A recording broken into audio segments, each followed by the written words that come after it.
Nation now हमेशा आपके साथ और हमेशा ही आपके साथ रहेगा। आप सब लोगों को जय हिंद, जय महाराष्ट्र, जय भवानी, जय Shivaji, Vande Mataram. Vande Mataram.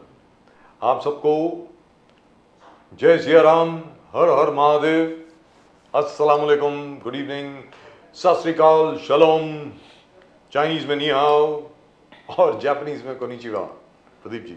Jambo Habariyako to our viewers from East Africa, South Africa and the entire continent of Africa. Fantastic. Who speaks Swahili. Absolutely fantastic. So Pradeep ji, Modi ji is in Mumbai. Modi is in Mumbai today. Bilkul, sir. And road show all over the place. First he did the road show at Ghatkopar and now I think he's very near, close to our office, if I'm not mistaken. Yes, Bilkul, sir. Just across LBS mark. On LBS mark. That is Lal Bahadur Shastri mark. Bilkul, very, very close. और बिल्कुल पास में ही है, लेकिन एक चीज़ माननी पड़ेगी, मोदी जी का जो एंथुजियाज्म है और बाप रे बाप जो उनका जोश है काम करने वाला, ज़बरदस्त है, उसमें कोई दो राय नहीं। मतलब he takes elections as though that's his real calling. That campaigning for elections is absolutely fantastic. I don't know what the effect will be on the Mumbai elections, but you can't fault him for trying. He is trying and he is working harder than any prime minister I've seen before. Pradeep ji. Exactly, sir. The entire, he's been working. अभी बहुत सारे road shows जब कर रहे हैं continuously, and especially Mumbai. Sanjay Raut जी, उद्धव ठाकरे जी जिस प्रकार से respond करने लगे कि look, we have forced Prime Minister Modi to continuously come and visit Mumbai and talk to the electorate in Mumbai. And now he's even hot sun में भी मोदी जी जिस प्रकार से पदयात्रा करने के लिए शुरू हुए थे.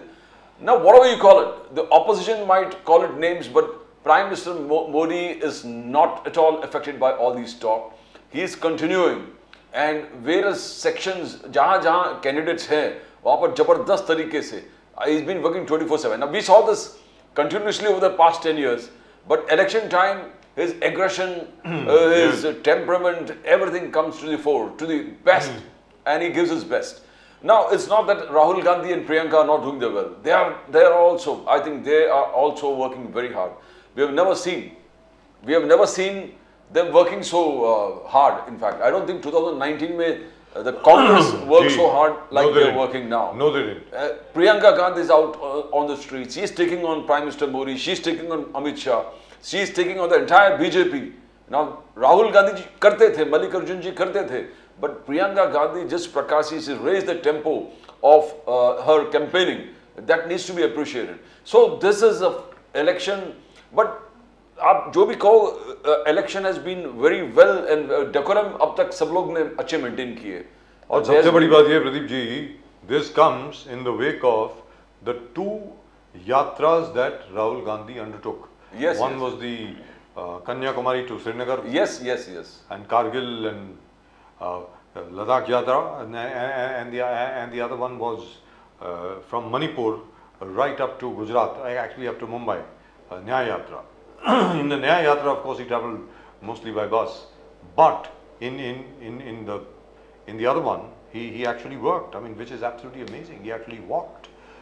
God knows how many thousand kilometers. Some people say 4,000. I think it's more like 10,000 kilometers. I mean, that showed amazing energy and stuff. Very sadly, the Congress could not win in Rajasthan, Madhya Pradesh and in Chhattisgarh, in spite of the fact that everybody expected them to. They were not able to win. Now, I've been asking all congressmen, जितने भी कांग्रेस के जितने भी बड़े बड़े नेता हैं, सबसे हम लोग यही बात पूछ रहे हैं कि भाई हाल ही में कितने 6 महीने हुए प्रदीप जी? बिल्कुल, एग्जैक्टली. अब छठा महीना चल रहा है. दिसंबर में रिजल्ट आ गए थे, 3 दिसंबर को रिजल्ट आ गए थे. दिसंबर, जनवरी, फरवरी, मार्च, अप्रैल, मई का महीना चल रहा है. मई के महीने में वोट पड़ रहे हैं. अब मेरा ये कहना है कि इन 5 या 6 महीने में क्या बदलाव आया है कि आज की तारीख में लोग मोदी जी के खिलाफ वोट करेंगे. I can't understand why would anybody vote against Modi, for what? मतलब कोई वजह तो होनी चाहिए ना. No, जितने लोग हैं, रिपोर्ट कार्ड आप देखोगे sir, in the report card it's everything there. You right from international relationship, from being the digital world, जो पूरे देश विश्व में सबसे बड़ा digital revolution India is there. You talk about article 370 जितने भी आप देखोगे वे national interest and national security राष्ट्र के मुद्दा है देयर एंड गरीब कल्याण योजना है द गरीब कल्याण योजनाएं is the smallest things and Prime Minister Modi doesn't, he is not afraid to talk about toilets in any forum, in any world forum. He begins with, I am providing clean drinking water to every household in the rural areas, villages of India, which is sometimes far off for everybody. And by the way, he doesn't shrink from... Just 1 second, Pradeep. Do we have a guest, by the way? Because I've been asking again and again, nobody seems to be replying.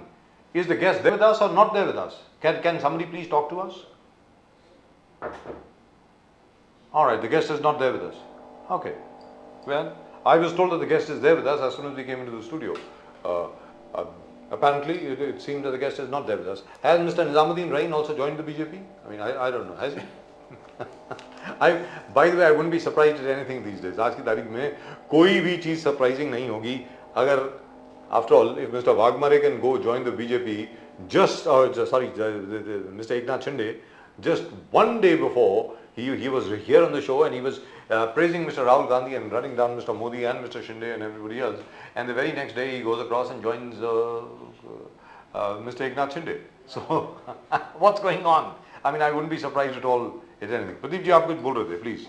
No, we're talking about the report card. And Prime Minister Modi is brave enough to talk about the toilets that he's making the most poorest of poor. Toilet in the most remote village, which is sometimes inaccessible. Though now there's road connectivity, but he's talking about toilets on world platform. He's talking about providing drinking water to clean drinking water to the most remote villages. And that is what he's taking pride in. He's never, international affairs with the career. Everybody knows Modi's stature where Russia is concerned, where US is concerned, where the Western Bloc is concerned, his relationship with them, with the Middle East. I mean, he has got a fantastic reputation there. At the same time, on the World Forum, in any UN forum, he's talking about providing drinking water to the most poorest of poor. He's talking about toilets that he's been providing. He's talking about how Ayushman is transforming the health sector where the poorest of poor through this Arogya Mandirs can interact and diagnose his problems with the best hospitals in the country. Yeah, but the only problem is, Pradeep ji, as we've seen right over here in our office as well, there was this brother of this young man who works with us who had this Ayushman card, and he found that the Ayushman card is not working anywhere.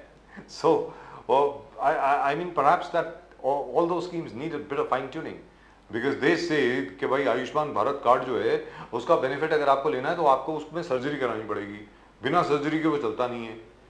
I don't know if that is true, because and most hospitals are not accepting the Ayushman card. What's going on?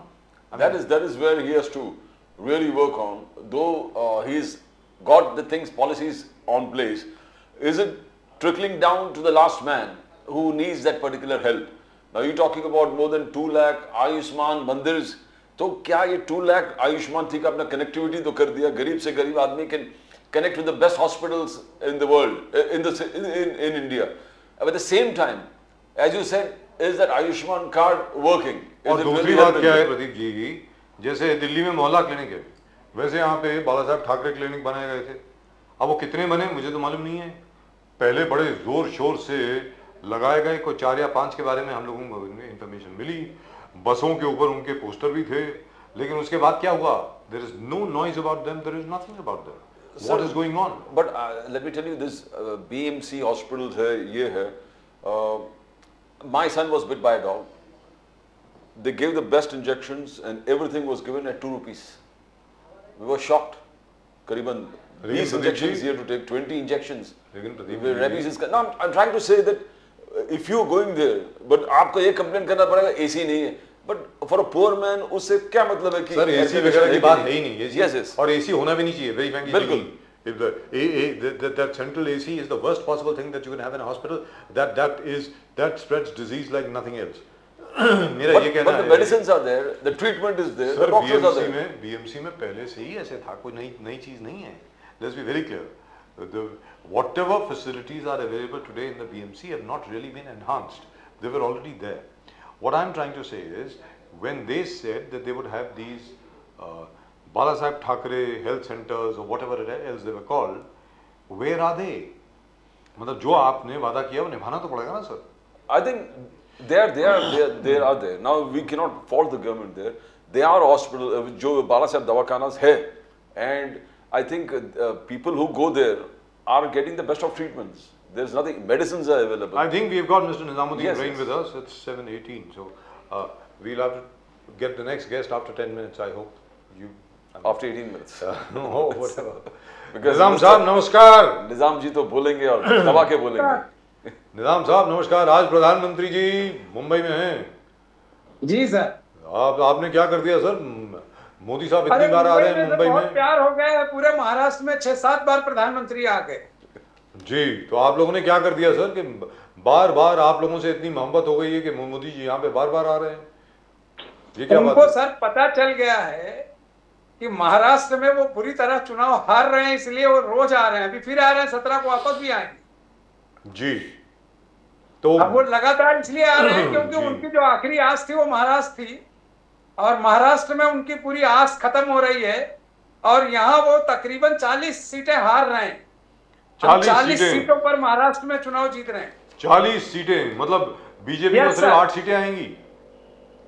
8 भी मिल जाए तो बड़ी बात है उनके लिए। 8 यार, ये हालात तो बहुत खराब है सर। इस वक्त देश की जनता जो है खुद चुनाव लड़ रही है। ये निजाम जनता साहब ये बल कोई से बहुत बीजेपी ये चुनाव कुछ हो ज्यादा गया। नहीं हो गया जो आप बोल रहे नहीं सर, आप देखिएगा ये पूरी बयार बह रही है। हैं? जी बहुत जबरदस्त तरीके से लहर है सर। जी प्रदीप जी। आप प्रियंका गांधी जी बहुत एग्रेसिव तरीके से पूरे कैंपेनिंग चालू कर दिया। हमने प्रियंका गांधी जी के इस जोश कभी देखा नहीं। प्रियंका गांधी जी ने मोदी जी प्रधानमंत्री से कहा कि आप हिंदू मुस्लिम करना बंद कीजिए। हिंदू मुस्लिम आप अभी जो एग्रेसिव कैंपेन आप चालू कर दिया, हिंदू मुस्लिम ये नहीं होना चाहिए। मुद्दे पे बात किए, एम्प्लॉयमेंट पे बात कीजिए, किसानों पर बात कीजिए, प्राइस राइज पर बात कीजिए। ये एक एग्रेसिव प्रियंका गांधी हमने पहले कभी नहीं देखा। 2019 में भी इनके कैंपेन हमने देखे थे, मगर अभी जिस प्रकार से वो टेम्पो रेस किया कांग्रेस, राहुल गांधी जी, प्रियंका गांधी जी, और मुद्दे बोले कहो मुद्दे पर आइए, एम्प्लॉयमेंट जनरेट, तो ये कैसे निजामुद्दीन जी एक नया कैंपेन और नया जोश तो देखने को मिल रहा है, इसको जरा वर्णन कीजिए आप। देखिए सर, ये झूठ और सच की लड़ाई है। मोदी जी लगातार देश के साथ झूठ बोल रहे हैं, राहुल गांधी सच साबित कर रहे हैं और उनको दिखा रहे हैं, और हर 2 दिन में प्रधानमंत्री अपनी चीजों से भाग रहे हैं। जो भाषा देश के प्रधानमंत्री की होनी, पूरा साथ देकर प्रियंका जी को, राहुल जी को, खड़गे जी को और दूसरे हमारे नेताओं को, जो हमारे इंडिया अलायंस के तमाम, प्रियंका जी पूरे जोश के साथ जनता की बात जनता के बीच में रख रही हैं, और प्रधानमंत्री जी उनके सवालों का जवाब नहीं दे पा रहे हैं। लेकिन उनको तो मिल गया ना मुद्दा एक। निजाम साहब, अगर सुबह से शाम तक देखा जाए आज की तारीख में जो मेन स्ट्रीम मीडिया है उनके पास तो सिर्फ एक ही विषय है कि स्वाति मालीवाल जी के साथ बदतमीजी की गई अरविंद केजरीवाल के घर पे। इसके अलावा और कुछ चल ही नहीं रहा है। नहीं सर, अब उनके पास कोई विषय ही नहीं है। वो जहां दिन में पूरे दिन प्रधानमंत्री को दिखाते थे, एक फेस का चुनाव और होने दीजिए तो प्रधानमंत्री की तस्वीर बदल के नड्डा जी आ जाएंगे। उसके बाद प्रधानमंत्री जी बैठ जाएंगे, क्योंकि उनके जाने की तैयारी है, और जाने की तैयारी में वो काम कर रहे हैं। क्या क्या लेके उनको जाना है वो सब पैकिंग चालू हो गई है, तो वो लेके जाएंगे। बाकी का कोई काम नहीं है। राजनीतिक विश्लेषक और जितने इस देश के टॉप के मीडिया के सोर्सेज हैं, सबने उनको बता दिया है। यहां तक कि उनकी जो ब्यूरोक्रेसी है उसमें भी 2 ग्रुप हो गया। एक ग्रुप भाग रहा है दिल्ली छोड़कर, वो कह रहे हैं हम जहां से आए थे डेपुटेशन पर, हमें कृपया वहां भेज दिया जाए। तो इससे ये लगने लगा है कि सत्ता मोदी जी के हाथ से फिसल गई, और मोदी जी वापस अपने गुजरात जाना चाहेंगे तो वो अपने प्रिय अधिकारियों को भेजना शुरू कर दिया है, और जनता ने उनका पूरा सर्टिफिकेशन कर दिया है कि अब आप जहां से आए थे वहां जा सकते हैं। लेकिन निजाम साहब, मैंने पहली बार देखा है नरेंद्र मोदी जी को, पहली बार नरेंद्र मोदी जी, आदरणीय सम्मानीय देश के प्रधानमंत्री नरेंद्र मोदी जी, पहली बार उन्होंने 2 दिन के अंदर 2 इंटरव्यू दिए एक ही चैनल को। आज तक को 2 इंटरव्यू दिए, पहले एक दिया फिर उसके बाद दूसरा दिया बनारस में। ये क्या हो गया? और वैसे हर चैनल पे इंटरव्यू दे रहे हैं अभी तो अरे आपने जी आपने उनका एक इंटरव्यू देखा, 3 दिन पहले उन्होंने देश के मुसलमानों के साथ क्या बात कर रहे थे, और 3 दिन के बाद का जो इंटरव्यू आज आया है और कल जो चला है, जी। वो पानी में कहीं घूम रहे हैं, तो उन्होंने कहा हम तो इस देश के मुसलमानों के साथ हैं, मेरी माँ ईद के दिन खाना नहीं बनाती थी, मुसलमानों के घर से खाना आता था, वही खा के हम लोग कर लेते, तो हम तो मुसलमानों के साथ खड़े हैं। लेकिन 3 दिन पहले देश की मीडिया ने जो उनका भाषण रिकॉर्ड किया है, वो भाषण साथ में ही दिखा रहे हैं ना लोग। तो इससे ये समझना चाहिए कि देश के प्रधानमंत्री हैं, लेकिन निजाम उन्हें कोई साहब किसी चीज निजाम साहब, लेकिन मोदी जी ये कहते हैं बार बार कि मैंने मुसलमानों का नाम तो नहीं लिया, मैंने तो सिर्फ ये कहा कि जो घुसपैठी हैं और जिनके ज्यादा बच्चे, मैंने कब बोला मुसलमान? तो मोदी जी इसका मतलब स्वयं घुसपैठिए हैं, उनके पिता के पास 6-7 बच्चे। तो अगर यार, ये तो वो उनसे अपने पूछना लिए पड़ेगा साहब, शब्द का संबोधन करते हैं तो उन्हें क्लियर भाई करना हमें तो चाहिए। इंटरव्यू नहीं दिया आज तक। नहीं, उन्होंने उसके साथ उन्होंने ये कहा, घुसपैठियों के अलावा जो चीजें हम छीन कर लाएंगे, हम उसमें कांग्रेस उनको बांट देने वाली है। जी। अब आप सोचिए कि भारत के प्रधानमंत्री को 2 भैंसों की फिक्र है, देश के कोई फिक्र नहीं है। देश में करोड़ों लोग भुखमरी के कगार पे पहुंच रहे हैं, देश तबाही की ओर जा रहा है, कोई कारोबार नहीं है, और वो जो है 2 भैंसों और एक मंगलसूत्र में पड़े हुए हैं। हाँ, लेकिन ये बात में गलती भी है, ये बात गलत भी है, क्योंकि मोदी जी जी। ने एक्चुअली कहा था, प्रदीप जी आपको याद होगा, Yes, yes. उन्होंने एक्चुअली कहा था कि भाई आपका आरक्षण जो है वो मुसलमानों को देना चाहते हैं। ऐसा नहीं कि उन्होंने मुसलमानों का नाम नहीं लिया, इसमें कोई दो राय नहीं है। अभी भले ही मोदी जी कहते हैं कि मैंने नहीं लिया, देने का विषय ही नहीं है ना जी। सर, देने का विषय नहीं है, क्योंकि 27% ओबीसी का जो रिजर्वेशन है उसमें मुसलमानों को रिजर्वेशन मिल रहा है ऑलरेडी। जी। ये देने जी, का बिल्कुल क्या सुनो सवाल सर, है? करेक्ट। ये तो इनको 10 साल के राज्य में भी मिल रहा है, और इनमें दम नहीं है कि वो उसका रिजर्वेशन कट कर सकें। हाँ, ये बड़ी अजीब बात है। एक मिनट निजाम साहब, इसके ऊपर आप जरा कुछ विस्तार से बताएं। ये कहा गया कि कर्नाटक में मुसलमानों को अलग से रिजर्वेशन दिया गया, ये होगा वो होगा वगैरह वगैरह वगैरह, ये कांग्रेस की सरकार है, इन्होंने किया वो किया वो किया। अरे लेकिन गुजरात में तकरीबन कोई 63 मुसलमान जातियां हैं जिनको पहले से ही रिजर्वेशन है, तो ये मतलब क्या हुआ? कुछ गुजरात समझ में नहीं क्यों, आया, बताइए। देश में सर, देश में जो 27% ओबीसी का रिजर्वेशन गवर्नमेंट जी, ऑफ इंडिया ने जी। दिया है, वो अटल जी की सरकार में भी था। अटल जी के बाद जो है कांग्रेस की 10 साल की जो सरकार थी मनमोहन की, उसमें भी था, उसके पहले था, और स्वयं मोदी के 10 साल के कार्यकाल में वो चल रहा है जी। उसमें कहीं कोई बदलाव नहीं है, और ना उनमें दम है कि वो कह सके कि हम इसे निकाल लेंगे। अगर आप महाराष्ट्र का प्रकरण देखें, जो जब मराठों का विषय आया था तो भुजबल ने जिस बात को लेकर ताल ठोका था वही तो था। तो वो रिजर्वेशन में ऑलरेडी मुसलमानों को रिजर्वेशन दे रहे हैं, उनकी हिम्मत नहीं है कोई रिजर्वेशन किसी भी, जिनको सुप्रीम कोर्ट ने जस्टिफाई किया है, जिसको देश की संसद ने रिजर्वेशन दिया है, उसे कौन हटा सकता है? निजामुद्दीन ये जी, तो- मगर मोदी जी का कहना है आप यूपी में जीरो होंगे, 1 सीट नहीं मिलेगा आपको। खाता भी कल नहीं खोलेंगे। वाराणसी में वही बोले, और बोले किस लिए नहीं मिलेंगे, वो बोले नहीं इसलिए नहीं मिलेंगे कि राहुल उन्होंने गांधी ये जी बात अपने लिए हार कही जाते हैं। है। सुनिए वो ये एग्जाम्पल ऐसा जो है, उन्होंने कहा कि ये अमेठी बात- में हारने के बाद राहुल गांधी जी एक भी बार अमेठी नहीं गए, एक भी, बोला हार जीत तो होता रहता है, मगर हारने के बाद एक बार भी राहुल गांधी जी अमेठी नहीं गए। तो लोग उत्तर प्रदेश के परिवारवाद को नकारेंगे, नो परिवारवाद, और ना काम करने वाले को वोट ऐसा है देंगे। कि बोलिए निजामुद्दीन। ये विषय अभी 4-6 दिन में वो भी क्लियर हो जाएगा कौन किसको नकार रहा है। आपने देखा होगा कि हरियाणा जो इनका खुद की सरकार थी, लोग दौड़ा दौड़ा के मार रहे हैं लोगों को, टेम्पो फोड़ रहे, तोड़ रहे, सब कर रहे हैं, और जनता की नब्ज जो है इनको पता चल गई है, इनके ब्यूरोक्रेसी ने इनको बता दिया है। अब वो अपना मानसिक संतुलन खोते जा रहे हैं, और ऐसे ऐसे शब्दों का प्रयोग कर रहे हैं जो देश के किसी भी प्रधानमंत्री ने आज तक इस देश में इस तरह की भाषा का इस्तेमाल नहीं किया है। कितना हारेंगे कितना जीतेंगे वो उनको अच्छे से पता है।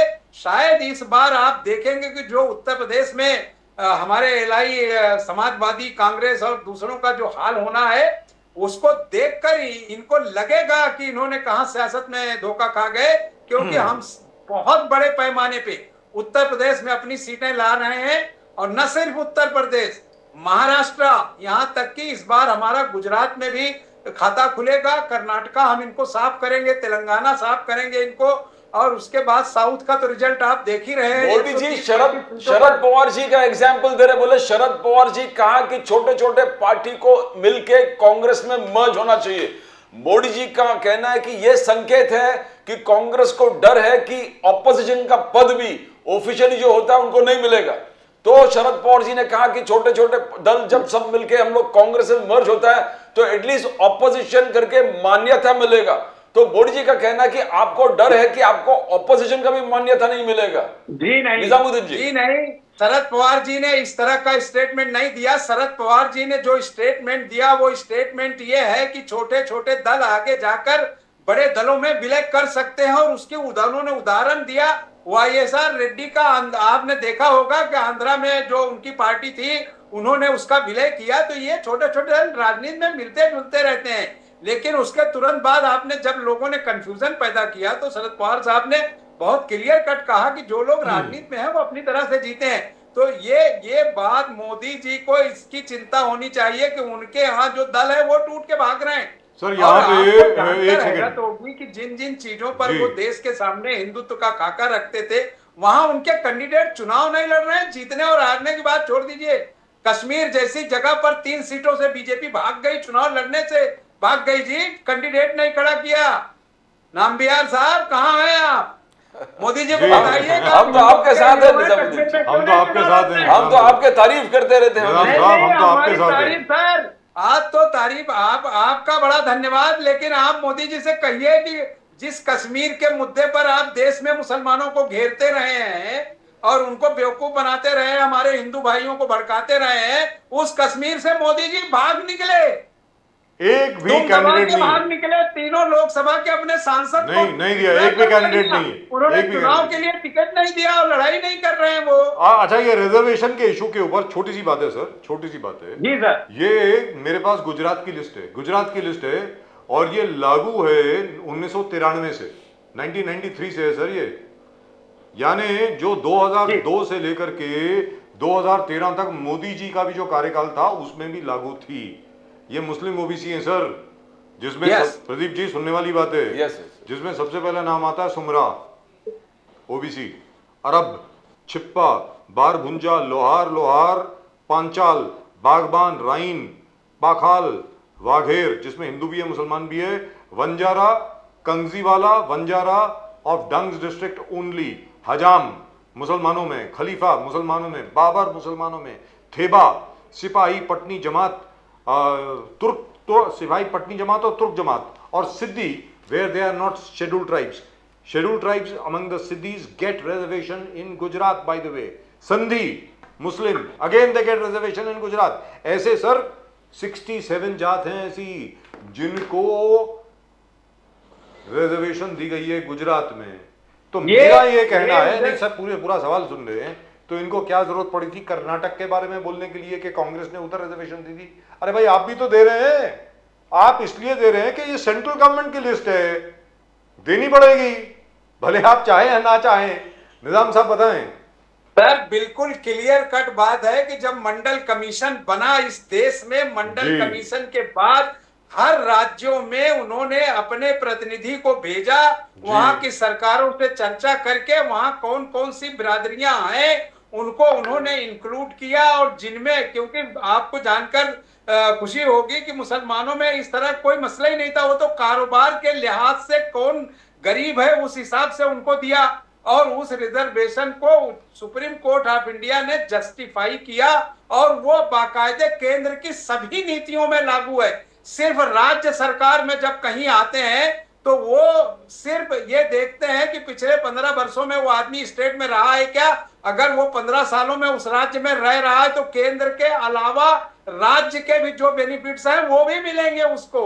ये आदेश है उसमें, और ये अमेंडमेंट है, तो उसमें तो ये चूंकि धोखा देने की बात करते हैं, ये झूठ बोलते हैं कि कर्नाटका में एक्स्ट्रा देंगे, महाराष्ट्र में एक्स्ट्रा देंगे, फला जगह ऐसा करेंगे, और फिर अब 3 दिन से तो खुद कह रहे हैं कि हम 1% कोई भी रिजर्वेशन इस देश में खत्म नहीं कर रहे हैं, हम इस देश में संविधान खत्म करने की बात नहीं कर रहे हैं। अब ये बातें वो फिर से कह रहे हैं, जब उन्होंने देखा कि देश का मूड बदल गया है, देश सच्चाई को चाहता है और देश ने इनको बैठाने का मन बना लिया है। निजामुद्दीन जी, यही मोदी जी बोल रहे हैं, यही मोदी जी बोल रहे हैं कि देश का मूड 140 करोड़ जनता यही चाहता है कि हम 400 पार प्लस करें, 400 पार। ये देश की जनता जो इलेक्टोरेट है, और जनता के बारे में बोला, और ये भी कहा कि परमात्मा मुझे एक निमित्त बनाया है, निमित्त बनाया कि मैं विकसित भारत का सपना ये पूरे देश को 140 करोड़ लोगों को दूं, और परमात्मा रास्ता दिखा रहा है जीतने का।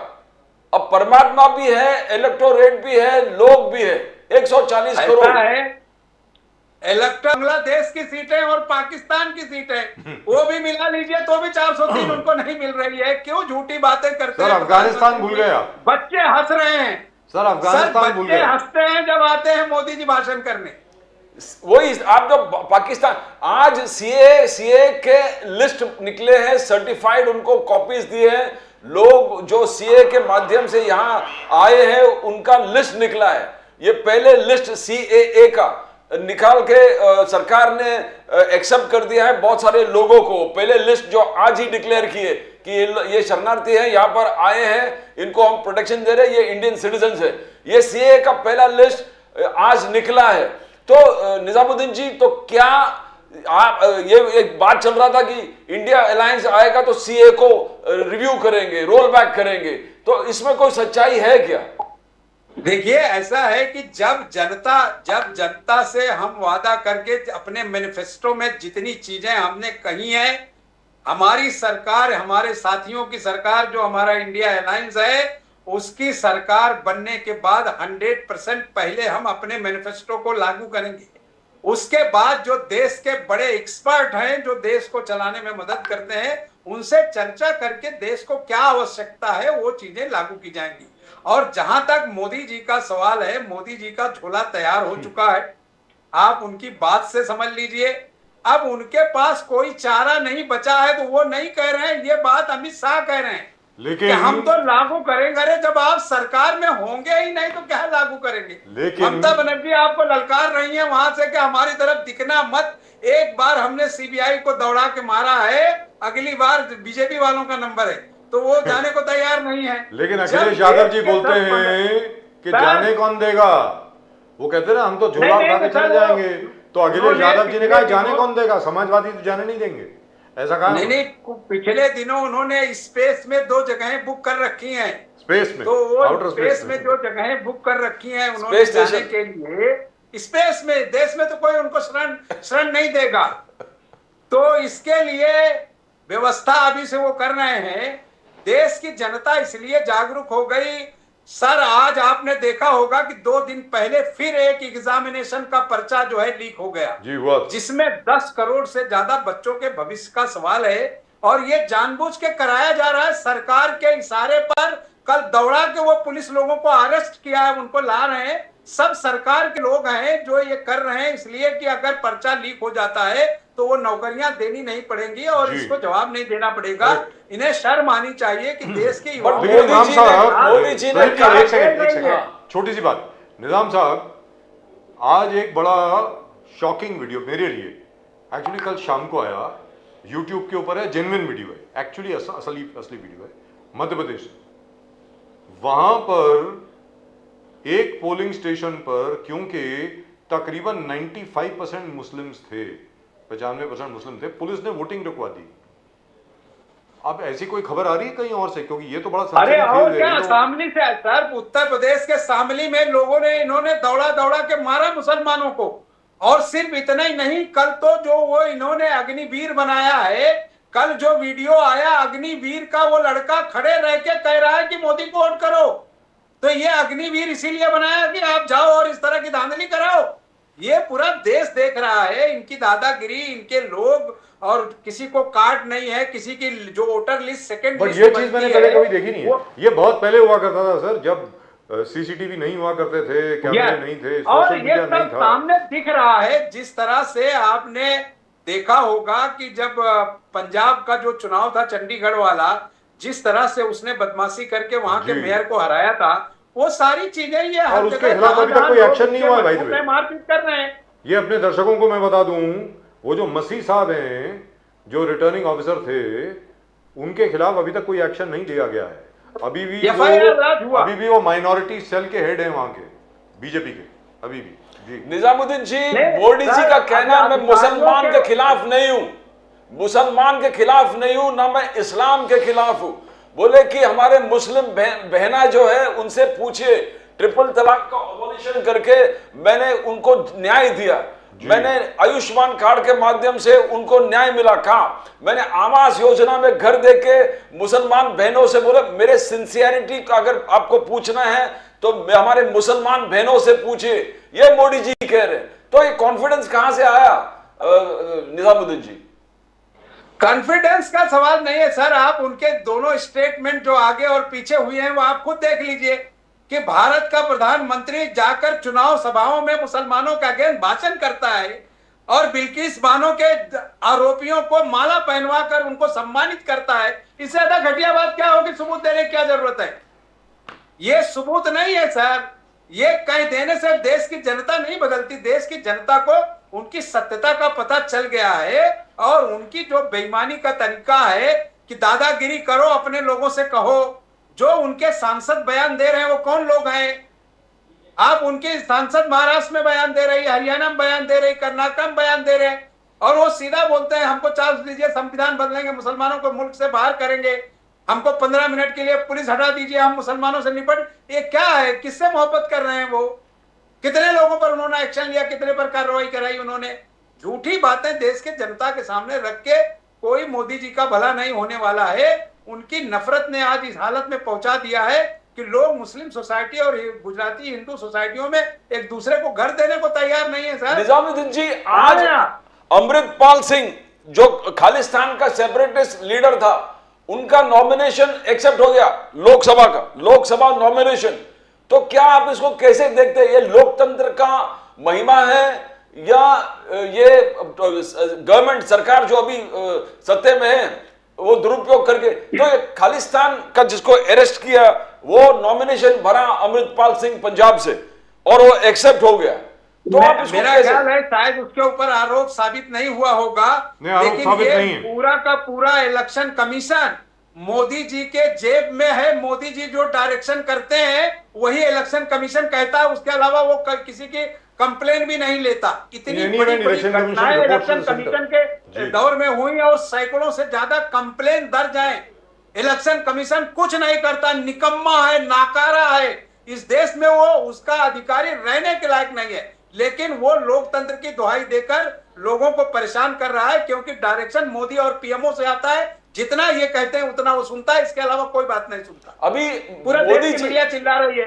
मोदी जी जहां थोड़ा सुर बदला कि मैं मुसलमान और इस्लाम के खिलाफ नहीं हूं, वही गिरिराज सिंह और आसाम का चीफ मिनिस्टर वो कहते कि 400 प्लस दो ताकि हम और मंदिर बनाएं।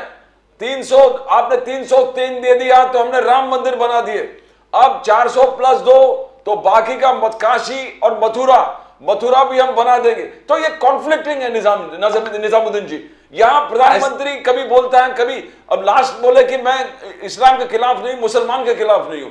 अब गिरिराज सिंह और आसाम का चीफ मिनिस्टर कहते हैं कि 400 प्लस इसीलिए दो कि हम जो अधूरा काम है उस। तो कैसे देखते हो क्या चल रहा है? आपको क्या आप कांग्रेस? पहले तो मोदी जी को कंफर्म करना चाहिए कि गिरिराज उनके पार्टी में है और असम का चीफ मिनिस्टर मानता उनके साथ है कि नहीं है। पहले वो कंफर्म कर ले। अगर वो झूठे हैं और ये सच है तो ये उन पर अब तक कार्रवाई क्यों नहीं किया? उन्होंने 10 बार ये बात कही है। तो ये जवाबदारी किसकी बनती है? देश के प्रधानमंत्री की बनती है। और मुसलमानों से उनको कितना प्यार है वो उनको अच्छे से पता है। वो जिस तरह की बातें करते हैं, आज वो ये बात कर रहे हैं, 3 दिन पहले क्या बात कर रहे थे, 3 महीने से पहले क्या कर रहे थे। इस देश में जितने केसेस हुए हैं उन पर अब तक उन्होंने क्या किए हैं, ये सब उनको पता है। इसलिए ये बातें बोलकर आप जनता को गुमराह नहीं कर सकते। तो 4 फेज के चुनाव हो गए, चारों फेज में मोदी बुरी तरह हार रहे हैं। अभी राहुल गांधी की बात कर ले सर, उसमें भी हारेंगे। राहुल जी की बात कर लें सर। अभी यस, जहां तक राहुल गांधी जी का प्रश्न है, बार बार उन पर आरोप लगाया गया कि वायनाड में वो हार रहे हैं, इसलिए जबरन रायबरेली से उन्होंने नामांकन पत्र भरा। इस विषय में जरा आप अपनी टिप्पणी दें। ऐसा है कि राहुल जी ने बीजेपी को ऐसा गच्चा दिया कि पूरी उनकी गोदी मीडिया के होश उड़ गए। रात के 12 बजे तक उनको ये नहीं समझा कि अमेठी कौन आ रहा है और रायबरेली कौन आ रहा है। इससे ज्यादा फेलियर मैंने हिंदुस्तान में आईबी और वो मीडिया को नहीं देखा।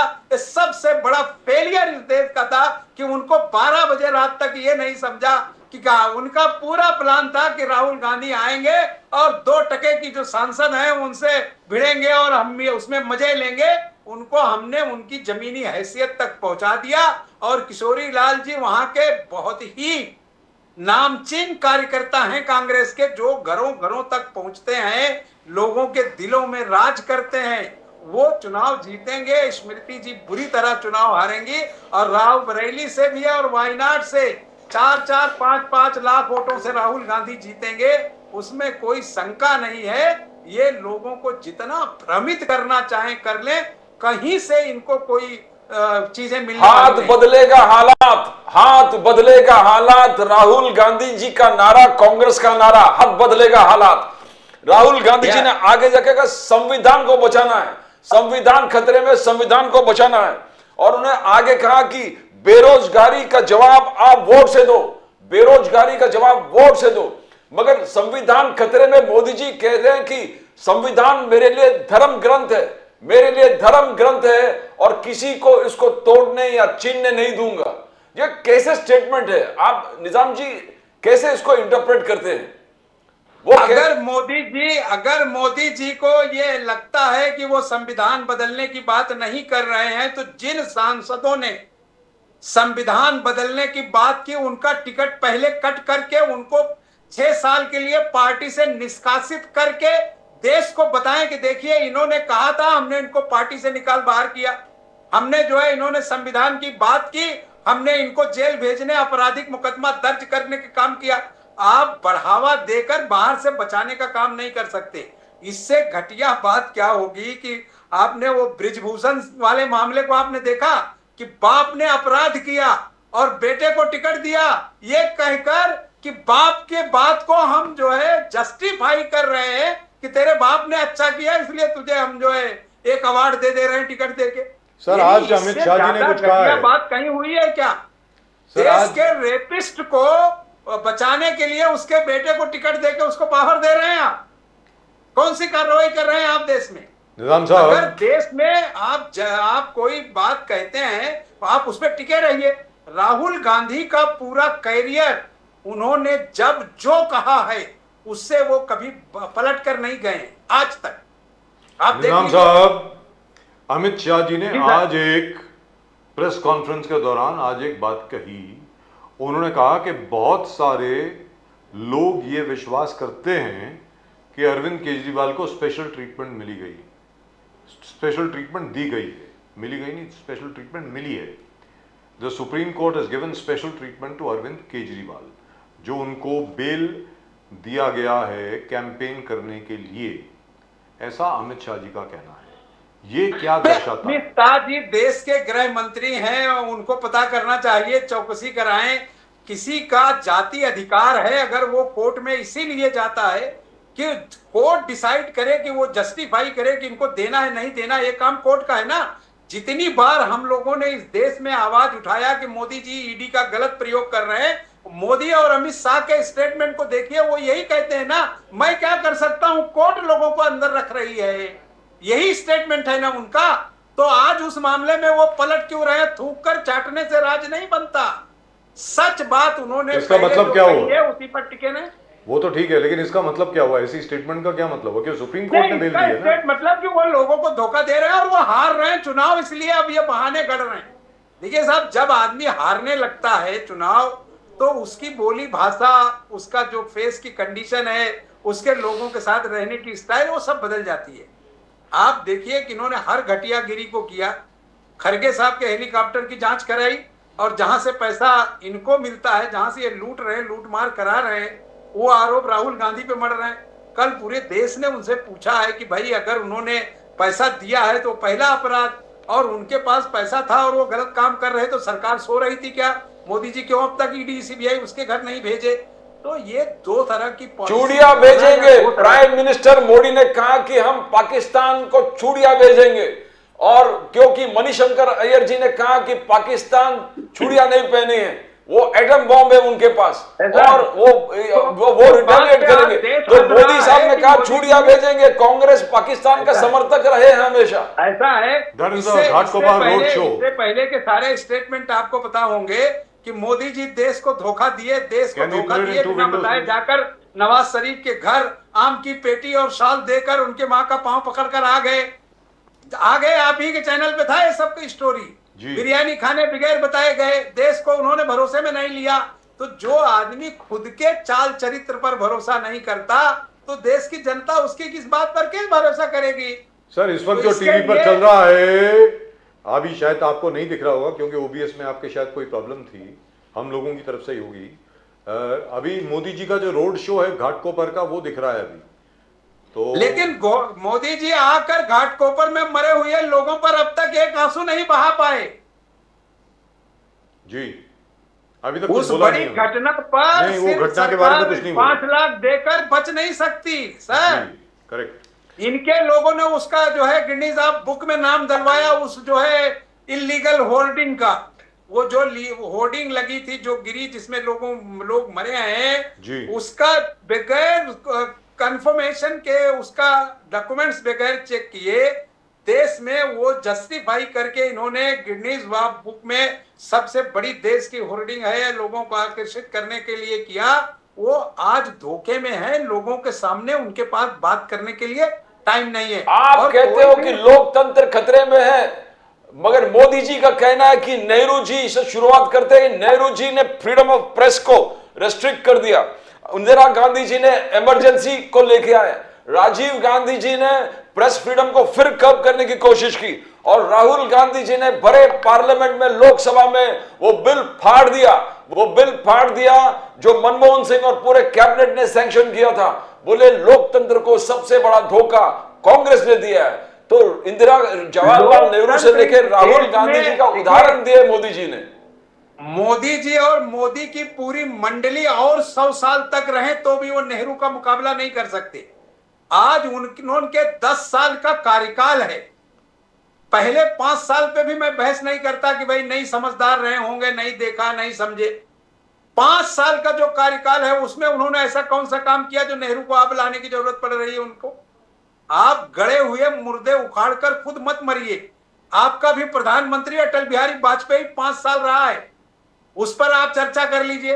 पिछले 5-10 सालों से आप हैं इस देश में, 15 साल दूसरों की सरकारें रही हैं, जिसमें चौधरी चरण सिंह, आपके बीपी सिंह, इंद्र कुमार गुजराल, एचडी देवगौड़ा। अपनी झूठ को छुपाने के लिए आप 70 साल पुराने लोगों को खोजकर नहीं ला सकते, और ये बातें इसी शहर में रहते हैं। परसों आपने Navbharat times, times of India और महाराष्ट्र टाइम्स कि मेरे सामने कोई विकल्प नहीं था शिवसेना उद्धव छोड़ने का, या मैं जेल में जाता, या कर दे रहे हैं। और आप बात कर रहे हैं लोकतंत्र की, आप नेहरू की बात कर रहे हैं। लेकिन वहां पर तो हुई नहीं, कोई बात ही नहीं कर रहा उसके बारे में। छोटी सी एक खबर दिखा दी, उसके बाद आगे बढ़ गए। रविंद्र भाईकर जी ने बहुत बड़ी स्टेटमेंट दी है साहब, कोई छोटी स्टेटमेंट नहीं। महाराष्ट्र टाइम्स ने फ्रंट में छापा है उसको जी, और उस खबर को लेकर हम लोगों ने बहुत सारी जगहों पर उनके पत्र दिए हैं कि इससे बड़ी बात क्या होगी कि वो आदमी साफ आपके सामने कह रहा है, इंटरव्यू में कह रहा है साफ साफ कि मेरे लिए कोई विकल्प नहीं था, या मैं जेल जाता या मैं इनके साथ जाता, और गया तो मैं लोकसभा का चुनाव लड़ रहा हूं। तो अब इससे घटिया बात क्या होगी सर? तो इसका कोई बताते रहे कि मैं तो इसका कोई प्रभाव पड़ेगा? मैं बेईमानी नहीं करूंगा, और सारी बेईमान जितने थे देश भर के सब इनके यहां जमा हो गए। तो इसका कोई प्रभाव पड़ेगा चुनाव पर? बहुत बड़ा प्रभाव पड़ेगा। मराठी मानुस का मन बदल चुका है। आप देखिए क्या सबक सिखाएगा। शायद एक भी सीट, सिंगल सीट जो है शिंदे और अजीत दादा को सिंगल सीट मिल जाए महाराष्ट्र में। क्या बात है। आपका मैनिफेस्टो लोग कह रहे हैं कि बहुत जबरदस्त है, हम भी मानते हैं कि बहुत जबरदस्त है। महालक्ष्मी योजना 1 लाख रुपया, जो गरीब श्रमिक है 25 लाख का हेल्थ कवर, फिर मिनिमम वेजेस आपने तय कर दिया, किसानों को न्याय। मगर बीजेपी का कहना है आप कुछ भी बोल सकते हो, पूरे तिजोरी खोल के दे सकते हो, आने वाला कहां है कांग्रेस? तो क्या जवाब देंगे निजामुद्दीन जी? साहब ऐसा है, पहली बात तो वो मैनिफेस्टो हमारा नहीं है, वो मैनिफेस्टो देश की जनता का है। देश की जनता ने सिलेक्ट करके इंडिया अलायंस के साथियों को दिया, जो उनके सामने लाया गया है, और जनता ही डिसाइड कर रही है इस चुनाव को। कांग्रेस का नेता चुनाव नहीं लड़ रहा है, वो सिर्फ जा रहा है। सिंबॉलिक तौर पर पार्टी का कैंडिडेट होने के नाते या इंडिया अलायंस का साथी होने के नाते वो चुनाव में पार्टिसिपेट कर रहा है। पूरा का पूरा चुनाव जनता खुद लड़ रही है। जनता खुद पहुंचती है कार्यक्रमों में, जनता पहुंचकर ये बताती है कि मेरे साथ ये फ्रॉड हुआ, ये चीटिंग किया, ये धोखा दिया, ये भ्रष्टाचार किया, इसलिए हम इंडिया अलायंस के साथ हैं। इसलिए मुझे अपने मैनिफेस्टो पर गर्व है कि देश की जनता ने ऐसा मैनिफेस्टो चुना जो उनका भविष्य बदल देगा। Right, thank you so much sir. Nizam साहब, बहुत बहुत शुक्रिया आपका हमारे से बात करने के Thank you, लिए। sir. Thank you very much, all the very best. नमस्कार और जय हिंद। Thank you. नमस्कार sir. Mr. Nizamuddin Rain, as usual, very, very passionate. But as I always keep saying, we saw exactly the same kind of passion before the assembly elections last year in December.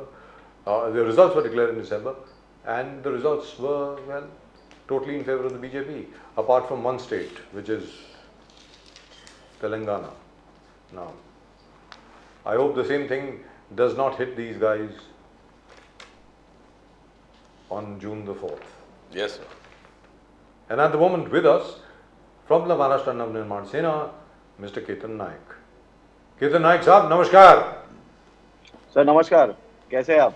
बहुत बढ़िया sir, आपको देख के तो तबीयत खुश हो जाती है। नमस्कार सर, जय हिंद, जय महाराष्ट्र, जय भवानी, जय हिंद सर, जय हिंद, जय महाराष्ट्र। तो केतन नाइक साहब, ये जो इतना बड़ा होर्डिंग गिर गया, 14 लोग मर गए, इसके बारे में कुछ कहेंगे सर आप?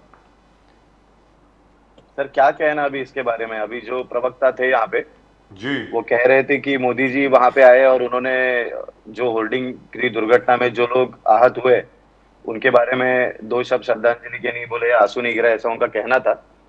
लेकिन मुझे लगता है उन्होंने पिछले 2 दिनों से जो मीडिया में रिपोर्ट चल रही है, जो पोल खोल चल रही है, वो शायद उन्होंने देखी नहीं।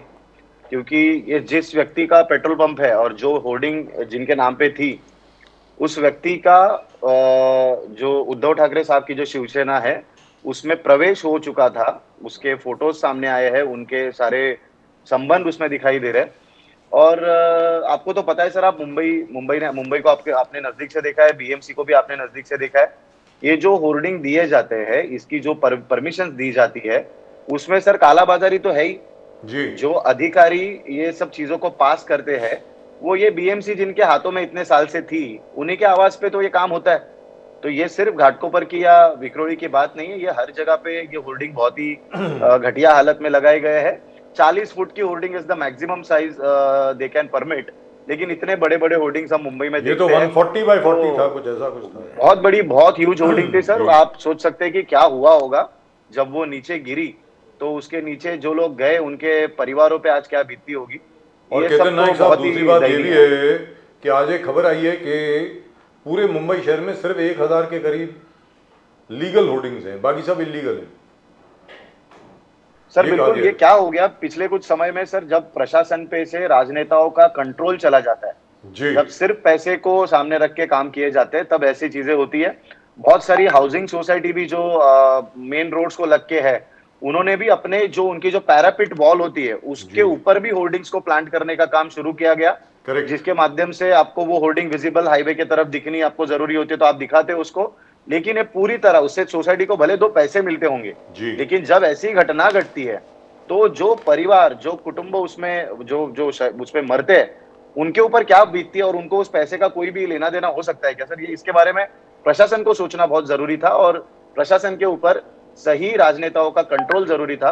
वो मुंबई में पिछले कुछ समय से जो नहीं है, उसी का ये परिणाम हमें भुगतना पड़ रहा है। और ये सिर्फ होर्डिंग की बात नहीं है सर, ये सिर्फ होर्डिंग की बात नहीं है। यहाँ पे मुंबई में अभी आप देखेंगे एक ही समय पे सारे इंटरनल और एक्सटर्नल रोड्स का काम इन्होंने शुरू कर दिया।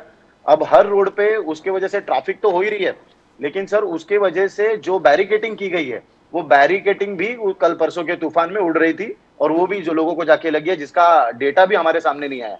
तो ये सारी चीजें मुंबई का जो हमारे राज साहब कहते हैं कि बकालीकरण किया गया है अपने महाराष्ट्र के शहरों का, वो इन राजनेताओं का काम है। अभी उसको सबक देने सिखाने का टाइम सर आ गया। तो आपको लगता है कि कोई सबक सिखाएगा उनको? क्योंकि अभी तो इनका राज चल रहा है। मतलब जहाँ तक के हमारे जितने ब्यूरोक्रेट्स हैं, हमारे जो भी अफसरशाह हैं, वो तो आजकल किसी की सुन ही नहीं रहे। आप कुछ भी कर लीजिए, मतलब 1-1.5 साल से 2 साल से तो उन्हीं का राज चल रहा है। केतन नायक साहब, सर यही तो समस्या है कि चुनाव जो समय पे होने थे, कोविड का उसके लिए रीजन था। अब कोविड होके भी इतना समय हो चुका है, तो चुनाव अगर समय पे होते तो शायद इन पे अंकुश लग पाता था। मैं आपके सामने हमेशा बीएसटी के हमारे वर्कर्स के प्रॉब्लम रखता हूँ। वहाँ भी यही हाल है कि वहाँ पे एक जनरल मैनेजर आता है, दूसरा आता है, तीसरा आता है, लेकिन लोगों की समस्या वहीं पे रह जाती है। अगर उसके ऊपर नगर सेवक चुन के गए होते, उनकी कमेटी होती, तो उस कमेटी के माध्यम से कुछ चीजों को आगे लाया जा सकता था, आवाज उठाई जा सकती थी, लोगों को जाने के लिए वहां पे स्थान मिलता, कि अपनी बात रखने के लिए स्थान मिलता। ये हो नहीं रहा है सर अभी। इसके लिए तो सारी सरकारें जिम्मेदार है। जल्द से जल्द पालिका का चुनाव होना बहुत जरूरी है, पूरे महाराष्ट्र में होना बहुत जरूरी है, ताकि वहां के कामों में सहूलियत हो सके और ये प्रशासक राज थोड़ा खत्म हो सके। दुरुस्त बात है। मैं उम्मीद करता हूँ कि जैसे ये चुनाव खत्म होगा, उसके बाद एक बार फिर राज ठाकरे साहब अपने रंग में आएंगे।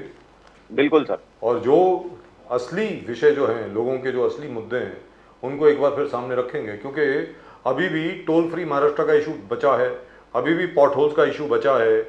आप देखिए, एक बारिश हुई थी परसों, एक, मैं आपको बताता हूं कि जहां से मेरा जो रूट है हर रोज का, लिंकिंग रोड से मैं जाता हूं, बैंड्रा की लिंकिंग रोड से सीधा जू की तरफ जाता हूं। अभी अभी हाल ही में सारे स्टॉर्म वाटर ड्रेन वगैरह वगैरह साफ किए गए हैं, ऐसा कहा गया है। आप मानेंगे 1.5 फुट 2-2 फुट पानी जमा था हर जगह पे, सिर्फ एक बारिश की वजह से। और वो भी बारिश कितनी देर आई? सिर्फ 1 घंटे के लिए आई, क्या 1.5 घंटे के लिए? आंधी तूफान जरूर आया, लेकिन 1-1.5 घंटे की बारिश थी बस। अब जब असली मानसून आएगी तब क्या होगा केतन नायक साहब? सर टाउन प्लानिंग का अभाव और एक विजनरी सोच किसी शहर को चलाने बसाने के लिए जो होनी चाहिए, उसका अभाव जो राजनेताओं में है, उसी का परिणाम ये सब है। देखिए सर, ये नाले सफाई तो हर साल होती है, प्री मानसून पोस्ट मानसून हम करते हैं, लेकिन उसके बावजूद अगर पानी अपने शहरों में भर रहा है, तो उसकी वजह सर उसके रूट कॉज में जाना बहुत जरूरी है। जो लोक संख्या भी हमारे शहरों में बढ़ी जा रही है, उसका भी एक कारण इसके ऊपर आता है सर, क्योंकि पालिका का प्रशासन एक नंबर ऑफ लोगों के लिए सेवाएं देने के लिए कटिबद्ध होता है, लेकिन जब वो नंबर बढ़ जाता है, तब वो हर किसी को सेवा देना भी कठिन होता है। अब आप देखेंगे सर, रस्तों पे अपनी सड़कों पे जितनी पार्किंग्स है, उसकी वजह से भी वाताहत के प्रॉब्लम्स हो जाते हैं, उसकी वजह से भी वो उन नालों को साफ करने के लिए भी समस्या हो जाती है। तो ये सारी सर जो चीजें है ना, उसको डिसिप्लिन में लाना बहुत जरूरी है। और वो अगर लाना होगा आपको, तो आपको एक सॉलिड प्रशासन, एक सॉलिड नेता के हाथ में वो महापालिका देनी होगी, तो तभी वो करके दिखाएंगे। हमारे राज साहब ने नासिक में इस उदाहरण को करके दिखाया। वहां के रास्तों में, सड़कों पे कभी खड्डे नहीं अब तक आए, अभी तक वो रोड गारंटी में चल रहे हैं, और पानी वानी भरने की तो समस्या दूर रह गई सर। एक अच्छा सा शहर वहां पे बना के उन्होंने अपने 5 साल के कार्यकाल में रखा। तो ऐसा विजन लेके अगर कोई काम करे, तो इन चीजों का सोल्यूशन निकल सकता है। ना कि थोड़े से पैसे किसी से ले लो और झुग्गी झोपड़ियों को 1 माले से 2 माले से 4 माले तक चढ़ा दो। तो जब तक ये होगा, तब तक तो सोल्यूशन मिलना सोचने राज ठाकरे साहब का जो लगातार कैंपेन चल रहा, जबरदस्त इंपैक्ट हुआ, पूरे कोंकण में इम्पैक्ट हुआ, हाल ही में ठाणे। तो जिस प्रकार से राज साहब ठाकरे ने एक्सपोज कर दिया उद्धव ठाकरे जी को, बोले कि उद्धव ठाकरे जी बार बार बोल रहे कि बाप चोरल, पार्टी चोरल, सिंबल चोरल। बोले कि मेरे पार्टी, जब मैं जो ऑपरेशंस के जो मेडिकल ट्रीटमेंट मेरा चल रहा था, 7 में से 6 कॉर्पोरेटर आपने चुन के। तो क्या इस चीज को हाईलाइट करके जो उद्धव ठाकरे जी का चीज को उन्होंने एक्सपोज, हाइपोक्रेसी को एक्सपोज कर दिया, आप केदार नायक जी इसको कैसे देखते हो? हिपोक्रेसी की भी सीमा होती है। आपने वो मीम देखा होगा सर। क्या है ना सर, राज साहब को इस पूरे विषय के बारे में उनके पास जितनी जानकारी है, मुझे नहीं लगता अपने आज के पॉलिटिक्स में, महाराष्ट्र की पॉलिटिक्स में जितने भी नेता है, उनको किसी को पता होगा। क्योंकि राज साहब वो व्यक्ति है जिन्होंने बाला साहब के साथ में बहुत ही, जब उनकी उम्र बहुत छोटी थी तब से समय बिताया हुआ है। और ये पूरे पार्टी का गठन जो हुआ, उस पूरे मूवमेंट में वो साथ में थे। तभी ये जो आज क्लेम करते वो कहाँ पे थे, ये हम सबको पता है, उसमें जाने की जरूरत भी नहीं है। लेकिन सर उस दिन राज साहब ने जो मुद्दा सामने रखा, वो बहुत ही जरूरी था कि आप एक ऐसे व्यक्ति को अपने पार्टी में इतना उच्च स्थान देते हो, जो व्यक्ति सम्माननीय हिंदू हृदय सम्राट बाला साहब ठाकरे जी के बारे में इतने नीच शब्दों में उन्होंने उनका मतलब उनके बारे में शब्द कहे थे, ऐसे व्यक्ति को आप इतना बढ़ावा देते हो। वो व्यक्ति आपके पार्टी को मीडिया और पब्लिक में जाके रिप्रेजेंट करती है, वो वोट मांगने का काम करती है, पार्टी का स्टैंड रखने का काम करती है। सर नैतिक अधिकार भी है क्या उस व्यक्ति को? बाला साहब जी के पार्टी के बारे में बात करने का नैतिक अधिकार भी है क्या? लेकिन उन्हीं के सुपुत्र उनको बढ़ावा दे रहे, उनको ऐसी पोजीशन पे लाके रख रहे कि उनके द्वारा वो शिव सैनिकों को सुनना पड़ रहा है। तो मुझे तो सर अभी ऐसा लगता है कि बाला साहब के जो शिव सैनिक थे वो उनको लेके इतने एग्रेसिव हुआ करते थे कि अगर कोई गलत बात कर दे तो वो सभा भी, उस सभा को भी वो डिस्ट्रॉय करने के लिए आगे पीछे नहीं देखते थे। तो सर ये सुषमा अंधारे जी जाके सर सभाओं में शिव सैनिकों को बाला साहब जी के बारे में लेक्चर दे रही है और उनको सुनना पड़ रहा है, इससे बुरे दिन शिव सैनिकों पे नहीं आए होंगे सर। इतना ही मेरा इस बारे में कहना है। और आगे जाके राज साहब ठाकरे जी ने यह भी कहा कि जो वोट जिहाद एक चल रहा है, यानी फतवा निकला है सब जगह कि आपको कांग्रेस एलायंस को सपोर्ट करना है, इंडिया अलायंस को सपोर्ट करना है। ये एक जो जिहाद, वोट जिहाद है, जो फतवा है, ये धोखादायक है। राज साहब ने इसको हाईलाइट कर दिया। तो क्या एक वातावरण ऐसा बन रहा है केदार नाइक जी? सर राज साहब अगर भरी सभा में कोई बात कह रहे हैं तो उसको बैकग्राउंड होने के हुए बगैर वो कहते नहीं है। पुणे में और महाराष्ट्र के अलग अलग जिलों में ये प्रयास इनकी तरफ से किया गया है। इनकी मस्जिदों में, इनके जो भी इकट्ठा होने के जगहें होती है, वहां पे जाहिर स्वरूप से कहा जा रहा है कि आप शिवसेना को, उद्धव ठाकरे की शिवसेना को और कांग्रेस और इनको मतदान करिए। अब ऐसा इस टाइप का मत लेने के दिन उन पे आए, ये तो बात ही और, लेकिन ऐसा किया जाना ये लोकशाही के लिए भी कहाँ सही है? इस लोकशाही में जो आपके सामने आके मुद्दे रख रहे हैं, चुनाव का जब ये पर्व चल रहा है, तब चुनाव के पर्व में जो पार्टियां, जो कैंडिडेट्स आपके सामने आते हैं, वो अपनी बात रखते हैं, अपने किए हुए कामों की दुहाई मांगते हैं, तब आप उनको वोट देते हैं। अब आप जात के नाम पे अगर वोट मांगने वाले रहोगे तो हमारे हिंदू शेर राज साहब ठाकरे जी ने कह दिया कि मैं भी आपको एक फतवा देता हूं कि सारे हिंदुओं ने इस बार उन्हीं लोगों को वोट करना चाहिए जो हिंदुत्व की बात कर रहे हैं। तो ये राजनीति करना सर इनकी तरफ से इस चीज की शुरुआत हुई है और मुझे लगता है इसका एंड राज साहब की उस दिन की जो वाणी थी उसमें से लग चुका है। नकली सेना के बारे में बार बार मोदी जी कह रहे हैं, अमित शाह जी कह रहे हैं, नकली सेना, नकली सेना। और उच्चतम उदाहरण है कि राज साहब ठाकरे जी हमेशा बाला साहब ठाकरे जी के पास रहे थे। हमेशा बाला साहब ठाकरे जी का एक दिल में ड्रीम था कि आर्टिकल 370 और राम मंदिर, ये बाला साहब ठाकरे जी का बहुत दिल के अजीज थे, उनका सपना था। इसको पूरा मोदी जी का कहना है कि ये पूरा हम लोग सबने किया, हमने किया। और आज जिस प्रकार से बाला साहब ठाकरे जी के सुपुत्र जाके कांग्रेस के गोद में बैठे हुए जो टोटल आर्टिकल 370 और राम मंदिर का अपोज करते हैं, तो ये नकली सेना विचार होगा। तो इस स्टेटमेंट को कैसे देखते हो आप? सर मुझे लगता है मोदी जी देश की राजनीति करते हैं, वो दुनिया की राजनीति करते हैं, तो शायद उनके तरफ ये इस बात की इंफॉर्मेशन लेट पहुंची होगी, लेकिन हमें पहले से पता है कि ये नकली सेना वाले। जब राज साहब शिवसेना छोड़ के बाहर आ गए तो असली सेना तो सर यही बन गई। ये तो ठीक है, अभी बाकी सारे नेता है जो आज तक उनको आदेश मान के काम कर रहे थे, एक बार उनको उठाव करना ही पड़ा। लेकिन सबसे बड़ी घटना तो राज साहब का बाहर निकलना था कि जो विचारों के बारे में बाला साहब ने इस शिवसेना का गठन किया गया था, उसके विचारों को जब तिलांजलि देने का काम इनकी तरफ से किया जा रहा था, तभी राज साहब ने अपना रास्ता अलग कर लिया और असली सेना तो तभी बनी थी जिसका नाम महाराष्ट्र नवनिर्माण सेना, ऐसा मेरा मानना है। लेकिन सर अभी ये नकली सेना का आरोप जो मोदी जी के यहाँ से किया जा रहा है, उसमें गलत क्या है? जब बाला साहब का खुद का स्टेटमेंट है कि अगर मेरी पार्टी की कांग्रेस होने वाली रहेगी तो मैं मेरे पार्टी का दुकान बंद कर दूंगा, इतना ब्लंट और इतना क्लियर उनकी तरफ से स्टेटमेंट किया गया था और वो आज भी रिकॉर्ड पे है, आज भी आप उसके वीडियो देख पाते हो, वीडियो एविडेंसेस उसके है। तो ये होने के बावजूद ये उनके साथ गए, मुख्यमंत्री बने और इतना ही नहीं, ये करके नहीं रुके तो आज उनके साथ में सभाएं ले रहे और वापस चुनाव लड़ रहे। तो विचारों की जब इन्होंने रास्ता अलग ले लिया है तो नकली सेना ही कहना चाहिए, इसको और क्या कहा जा सकता है? सबसे ज्यादा संजय राउत और उद्धव जी को है तकलीफ। दोनों को इस बार का तकलीफ है कि राज ठाकरे साहब जो महायुति है उसका सभाओं को एड्रेस कर रहे हैं और सभाओं में जबरदस्त रिस्पॉन्स मिल रहा है, राज ठाकरे साहब को जबरदस्त रिस्पॉन्स मिल रहा है। इसमें संजय राउत का बार बार टिप्पणी होना राज साहब ठाकरे जी के बारे में कि आलोचना करना कि आप वहां कर कैसे गए, तो इसको कैसे देखते हो? उद्धव जी और संजय राउत का बार बार राज साहब ठाकरे जी का आलोचना करना। सर इनका कोई नैतिक अधिकार बनता नहीं है। जिन लोगों ने अपने विचारों का रास्ता छोड़ के दूसरे रास्ते पे जो चलने लगे, वो राज साहब को क्यों सिखाएंगे? राज साहब ने स्पष्ट रूप से कहा है कि उनका समर्थन नरेंद्र मोदी जी को है।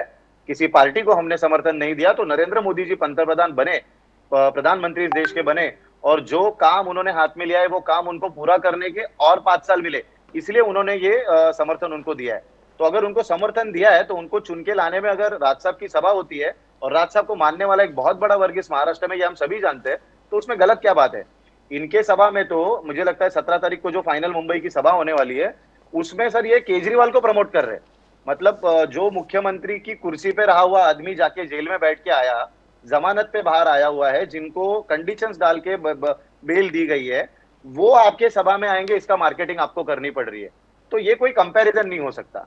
मुझे लगता है महायुति के मंच पे राज साहब जब खड़े होंगे तो मुझे नहीं लगता ये केजरीवाल या शरद पवार जी या और कोई भी वक्ता उनके सामने टिक पाने वाला है। और वक्ता की बात, और सर ये तो विचारों की बात है, तो जब राज साहब की तरफ से प्रखर हिंदुत्व के विचार शिवाजी पार्क में रखे जाएंगे तब इनकी किसी की भी बोलती उसके आगे चलने वाली नहीं है, सबकी बोलती बंद हो जाएगी। तो कहते नहीं कि जहां तक शरद पवार जी का प्रश्न है, शरद पवार जी कह रहे हैं कि जितने छोटे दल हैं उनको कांग्रेस में अपने आप को विलय कर लेना चाहिए। तो अपने बारे में बोल रहे हैं कि किसके बारे में बोल रहे हैं? सर वो बहुत ही सीनियर नेता है, उनके ऊपर कोई ऐसी टिप्पणी मैं तो करना नहीं चाहूंगा। लेकिन ऐसे भी आज की तारीख में जो उद्धव ठाकरे जी की शिवसेना है वो तो सिल्वर ओक से ही चल रही है, 10 जनपद से ही चल रही है। तो अब ये दिखावा क्यों बाकी रखना है? हो जाइए उनमें शामिल और कर दीजिए पार्टी विलीन। हो सकता है शरद पवार जी को तो इसका एक्सपीरियंस भी है, क्योंकि उन्होंने बहुत बार कांग्रेस छोड़ के अपने आप को स्ट्रॉन्ग करके वापस कांग्रेस में जाना, ये सब काम उन्होंने बहुत बार किए हुए। और मुझे लगता है इस महाराष्ट्र को ऐसी तरह की राजनीतियों का रास्ता दिखाने वाले भी शरद पवार जी है। मतलब ऐसा कुछ हो सकता है, इसकी जानकारी, ये पैटर्न महाराष्ट्र में लाने वाले भी वही है। तो उनके पैटर्न से उन्होंने चलने का मतलब जब भी वो ताकतवर होते हैं तो अपनी पार्टी बना लेते हैं, जब भी कमजोर होते हैं वापस कांग्रेस में चले जाते हैं। बिल्कुल ये हुआ है ना सर इसमें, मतलब ये तो इतिहास है। अब यहाँ पर संजय राउत जी के बारे में एक मैं पूछना चाहता हूँ, पता नहीं आप इसका जवाब देना चाहेंगे कि नहीं देना चाहेंगे, लेकिन देना चाहिए, मुझे ऐसा लगता है।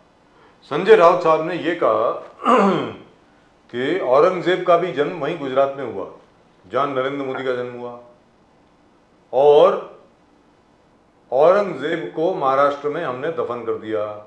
तो मोदी जी क्या चीज़ हैं, ऐसा संजय राउत ने कहा। अब इस किस्म की भाषा कोई भी नेता हो, मैं ये नहीं कह रहा कि सिर्फ संजय राउत, कोई भी नेता हो, देश के प्रधानमंत्री के लिए क्या इस्तेमाल करनी चाहिए, ऐसी भाषा का प्रयोग करना चाहिए? केतन नायक साहब। सर ये मानसिक संतुलन जिनका हिल चुका है, ऐसे लोगों में से एक संजय राउत जी है। इनकी तरफ से ये स्टेटमेंट जो किया गया है, फिर इसके बारे में मैं हमारे दोस्तों में उस दिन बात हो रही थी कि ये इस तरह की बातें क्यों कर रहे हैं। सर आपको बता दूं कि इस महाराष्ट्र की भूमि में जो छत्रपति शिवाजी महाराज के जो सैनिक थे उनको मावड़े कहा जाता था।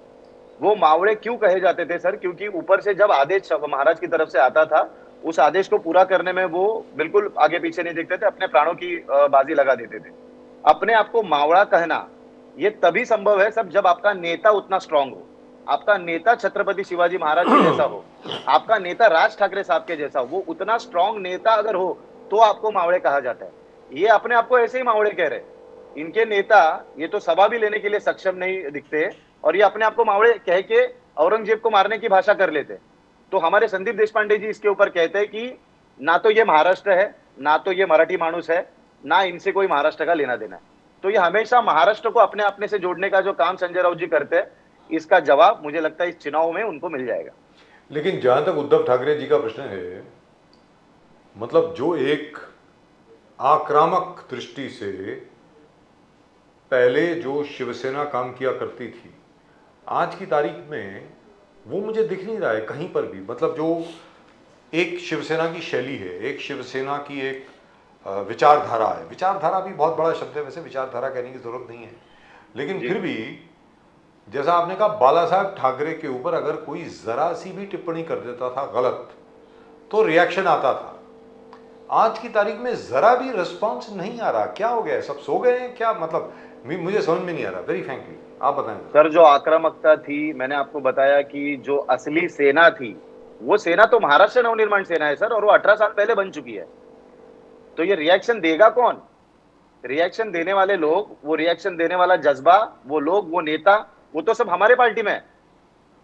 तो ये पार्टी का अगर आप सफर देखेंगे उसके बाद में, ये जहाल से मवा की तरफ जाती गई है, तो ये मुझे लगता नहीं इनसे कोई रिएक्शन की अपेक्षा भी करनी चाहिए। तो जैसे वो अंधारे जी कितने सारे हैं, सुषमा अंधारे जी हैं जिनकी अभी आप बात कर रहे थे, और उसके पहले अबू आसिम आजमी साहब जो हैं, उन्होंने भी असेंबली में कुछ बोला था। उसके बाद जी कुछ ये उद्धव जी के कुछ नेता गए थे आसपास पूछने के लिए, तूने ऐसा बोला ऐसा कुछ करके, लेकिन कुछ हुआ नहीं।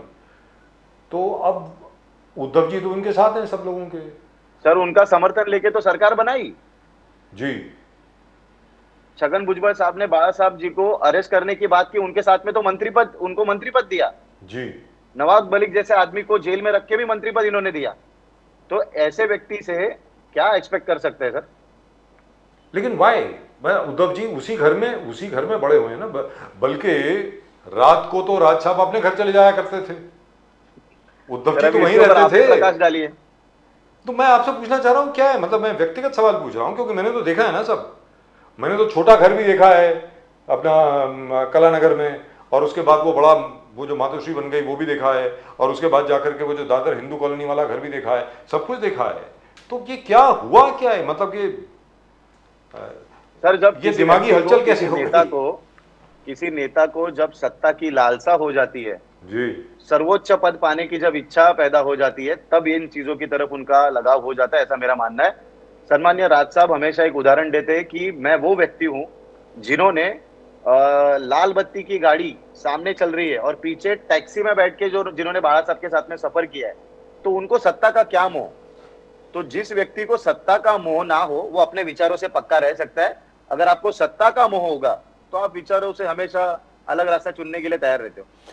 बार बार ये चल रहा है कि कोंकण में उद्धव ठाकरे जी को सिंपैथी वेव मिलेगा, और पूरा सिंपैथी इसलिए मिलेगा कि उद्धव ठाकरे जी के खिलाफ धोखा हुआ है, ये हुआ है। तो राज साहब ठाकरे ने बहुत सारे मींस राणे जी के लिए भी सभा वहां पर लिए, बहुत एक जबरदस्त काइंड ऑफ रिस्पॉन्स राज साहब ठाकरे को मिले।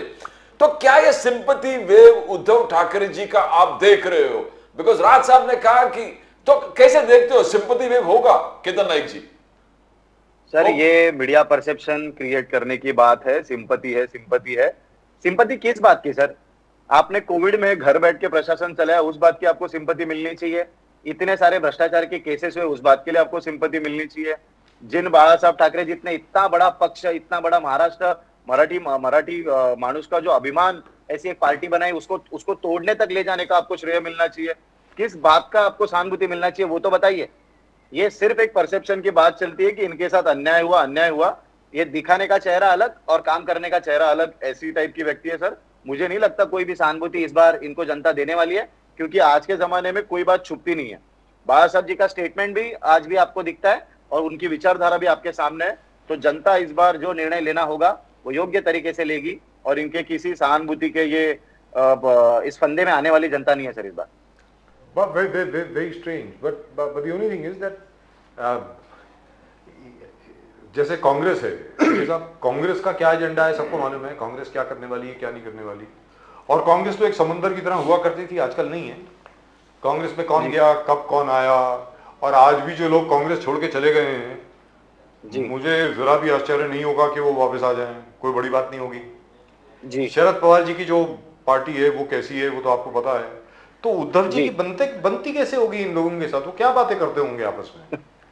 मैं पूछ रहा हूँ, मतलब मुझे समझ में नहीं आ रहा उद्धव जी क्या बातें करते होंगे उनके साथ। जैसे मतलब वो किस माहौल में पले बड़े हैं, क्या बाला साहब ठाकरे ने उनको क्या टीचिंग्स दी, वो सब क्या भूल गए सब? मतलब क्या लगता है आपको, क्या ब्रेन वॉश हो गया? सत्ता की बातें करते होंगे, या आप कितना मंत्री पद लेंगे, मैं कितना मंत्री पद लूंगा, कैसे कैसे टेंडर्स बांटे जाएंगे, कैसे कैसे हम इस सत्ता का विभाजन करेंगे, ये बातें करते होंगे। और क्या बातें होगी? महाराष्ट्र के लिए तो कुछ बात हुई नहीं ना सर, ये 2.5 सालों में क्या बात हुई है? कैसे हम लोग कोई सर्टिफिकेशन ले लेंगे कि मैं इस देश का नंबर 1 मुख्यमंत्री हूँ, ये बातें करते होंगे। लेकिन आज की तारीख में जो कांग्रेस के प्रवक्ता हैं वो कहते हैं कि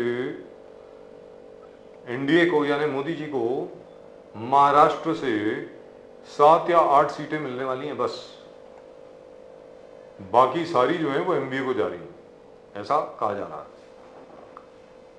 सर इस चक्कर में तो ना ही पड़े तो ज्यादा बेटर होगा, क्योंकि ये जो एग्जिट पोल्स और ओपिनियन पोल्स होते हैं इनको बहुत बार गलत साबित किया गया है। पोल कुछ और कहते थे और रिजल्ट कुछ और आ चुके हैं। तो ये एग्जिट पोल पे तो बात करने में कोई पॉइंट नहीं है सर, क्योंकि अभी ज्यादा दिन भी नहीं बचे। बहुत ही जल्द आपके सामने चुनाव का रिजल्ट आ जाएगा, जी। तब दूध का दूध पानी का पानी हो ही जाएगा ना सर। केतन नाइक जी, राज साहब ठाकरे जी का सभा जो डॉक्टर शिंदे के लिए था, तो वहां पर बात करते करते उन्होंने हाईलाइट करके मुंब्रा में बहुत सारे दहशतगर्दी यानी एंटी नेशनल लोगों को बहुत सारे अरेस्ट किए पिछले 10 साल में। तो वहां पर बहुत सोचने की, देखने की, इन्वेस्टिगेशन और इस चीज की जरूरत है। तो ये मुंब्रा वाले एपिसोड जिस प्रकार से हाईलाइट किया, Jitendra Awhad ji is an MLA from there, वहां से एमएलए है, तो क्या आपको लग रहा है कि ये उन चीज को भी पॉइंट आउट करने के लिए कि आप किसका सपोर्ट ले रहे हैं, वो शायद देश के खिलाफ काम, तो how do you see that? Mumbra का जो उल्लेख बार बार उस सभा में किए राज साहब ठाकरे जी ने। सर इसमें गलत कुछ भी नहीं है, क्योंकि हमारे महाराष्ट्र में कुछ जिलों में ऐसे मोहल्ले तैयार हो चुके हैं जिन मोहल्लों में आपको डीप तक पेनिट्रेशन करना बहुत ही मुश्किल हो जाता है, एक अंदर की बात निकालना मुश्किल हो जाता है। और ऐसी जगह कोई भी क्रिमिनल एक्टिविटी हो उसको वहां पे छुपने के लिए सहूलियत हो जाती है। तो मुंब्रा का तो राज साहब ने उस दिन एग्जाम्पल के साथ दिखाया कि कौन से जो घटनाएं घटी, उसमें घटे हुए जो घटनाएं थी, उसमें जो आरोपी थे उन आरोपी को पकड़ा कहां से गया या वो आरोपी रहते कहां थे। तो इसका पूरा कनेक्शन मुंब्रा तक जाता है। महाराष्ट्र के कई और भी जिले होंगे जहां पे इस तरह के मोहल्ले पिछले कुछ समय से तैयार किए गए, और इन मोहल्लों में क्या होता है ये भी जनता के सामने आना भी जरूरी है सर। क्योंकि अगर आपकी सिक्योरिटी या आपकी स्टेट की, आपके देश की सिक्योरिटी का मामला है, अगर ऐसे मोहल्लों में से क्राइम को प्रमोट किया जाता हो, देश विरोधी गतिविधियां वहां से की जाती हो, तो ऐसे मोहल्लों पे बात करना ये तो बहुत जरूरी है। राज साहब तो जाने जाते हैं स्ट्रेट बात करने के लिए, तो उन्होंने जनता के सामने रख दिया कि देखिए क्या हो रहा है। ऐसे लोगों को अगर आप चुन के दोगे तो यही हाल होने वाला है। अमित ठाकरे जी का सबको एक बड़ा होप था कि अमित ठाकरे जी एमपी के सीट लड़ेंगे, और ये चर्चा चल रहा था कि साउथ मुंबई से लड़ेंगे, फिर कहा कि नासिक से लड़ेंगे, मगर एक जनरल व्यू था कि अमित ठाकरे जी जबरदस्त काम करे, लोगों तक पहुंचे, ऑर्गेनाइजेशन को बढ़ाने में जबरदस्त चीज इंटरेस्ट ले रहे हैं और कंटिन्यूस उनका वर्क फ्लो था। तो क्या लोगों में एक डिसअपॉइंटमेंट था कि अमित ठाकरे जी को ये बार लड़ने नहीं मिला, और लड़ते तो एक अच्छा एमपी यहां से निकल के पार्लियामेंट में लड़ता। तो क्या संगठन के अंदर क्या चर्चा चल रही है इसके बारे में? सर हमारा जो राज साहब ठाकरे जी का परिवार है वो सत्ता का मोह ना रखने वाला परिवार है। तो अगर ऐसी कोई अपॉर्चुनिटी हमारे सामने होती भी तो मुझे नहीं लगता कि वो तुरंत अमित साहब को दी जाती है, ऐसा कुछ होता। अगर उनको दिया जाता, अगर वो एमपी बनते, तो इससे बड़ी सम्मान की बात और इससे बड़ी खुशी की बात हमारे महाराष्ट्र सैनिकों के लिए और कोई नहीं होती थी। लेकिन सर अगर ऐसी, अभी आप देखेंगे, आपने कहा कि उनका काम का फ्लो चल रहा था। सर आज इलेक्शन चल रहे हैं लेकिन उनका काम का फ्लो नहीं रुका है। जो दादर में उनकी जो ऑफिस है वहां पे वो डेली जा रहे हैं, डेली हमारे महाराष्ट्र सैनिक उनको मिल रहे हैं, जनता के, विद्यार्थियों के जो प्रश्न उनके सामने जा रहे हैं वो एड्रेस कर रहे हैं। सर वो दिखावा नहीं करते, वो काम करने वाले व्यक्ति है। एक डैशिंग युवा नेता है जो रिजल्ट देने में बिलीव करता है। जो पुणे का हम लोगों ने आंदोलन किया सर, उसका महीने भर में रिजल्ट भी आ गया। तो ऐसे रिजल्ट ओरिएंटेड आंदोलन अमित साहब जी की तरफ से लिए गए, और ऐसा नेता जब भी जाएगा, जब भी एमपी बन के या एमएलए बन के या कुछ भी बन के वो शासन हाथ में लेगा, तब जनता के सहूलियत का ही काम करेगा। इसके बारे में आप आश्वस्त रहिए सर। जी, लेकिन आपने जो अभी अमित ठाकरे जी की बात करी, तो पिछली मरतबा जब रिजल्ट आए थे, अभी भी रिजल्ट आए हैं, 10वीं 12वीं वगैरह के जो रिजल्ट आ रहे हैं, तो इस बार भी एडमिशन्स को लेकर के आप वैसे ही अग्रसर रहेंगे कॉलेजेस में, हर जगह पे वो पूरी प्लान है क्या? मतलब क्योंकि चुनाव के बावजूद, सर बताएं। सर हमारी जो स्टूडेंट विंग है उसका इस विषय पे निरंतर काम चलता है। हमारे सारे जो लोग हैं उनकी तरफ से शासन का जो लेवल होता है वहां पे इस बारे में प्रायर पत्र व्यवहार किया जाता है। सब उनको चीजों की जानकारी दी जाती है कि ऐसी ऐसी समस्या आने की संभावना है, तो आप इसी तरह से कार्रवाई कीजिए। अगर वो कर देते हैं तो ठीक, नहीं तो हमारा आंदोलन का रास्ता खुला होता है और हम हमारे आंदोलन के माध्यम से, मनसे की हमारी पद्धति के माध्यम से वो चीज को करा के भी लाते हैं। तो मुझे लगता है विद्यार्थियों के जो प्रश्न है उसके बारे में तो महाराष्ट्र की जनता को निश्चिंत रहना चाहिए, क्योंकि कोई एक व्यक्ति वहां पे है जो आपके बारे में आपसे पहले सोच के उसके ऊपर कार्रवाई करता है। इसीलिए हम लोग बात कर रहे थे। अब सत्ता हाथ में ना होने के कारण सर कुछ चीजों को डिलीवर करने में देरी हो जाती है, मैं लेकिन मानता सत्ता ना रहने के बावजूद हम उस चीज को करा के लेते हैं। इस बात की शाबाश की तो हमारे विद्यार्थी सेना को लोगों को और उनके पेरेंट्स को देनी चाहिए। लेकिन केतन नाइक जी, इसी वजह से प्रदीप जी और हम बहुत जी। बहुत उम्मीद लगाए बैठे थे कि अमित ठाकरे जी साउथ मुंबई से लड़ेंगे, वेरी फ्रैंकली स्पीकिंग। क्योंकि जितने यंग लोग हैं, मैं कोई वैसे आपको चढ़ाने के लिए नहीं बोल रहा, आपको मालूम है भाई मैं सच बोलता हूँ, सीधी बात। बिल्कुल सर। तो मैं कहता हूँ आज अगर वो साउथ मुंबई से उनको टिकट मिल जाती, कोई रोक नहीं सकता था उनको जीतने से, मैं सीधी बात बोल रहा हूँ।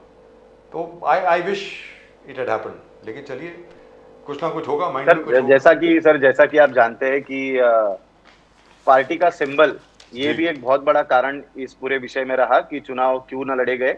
मुझे लगता है राज साहब ने उस दिन की सभा में स्पष्ट कर दिया था कि हमारे पार्टी का जो सिंबल है वो हमारे सारे लोगों ने कड़े परिश्रम के बाद में हासिल किया हुआ चिन्ह है। उस चिन्ह को हम लोग इतने लाइटली लेते नहीं है जैसे बाकियों ने लिया। बाला साहब की इतनी बड़ी लेगेसी जिन्होंने टुकड़ों में बांट दी, वैसे तो सोचने वाले हम और हमारी पार्टी में कोई नहीं है।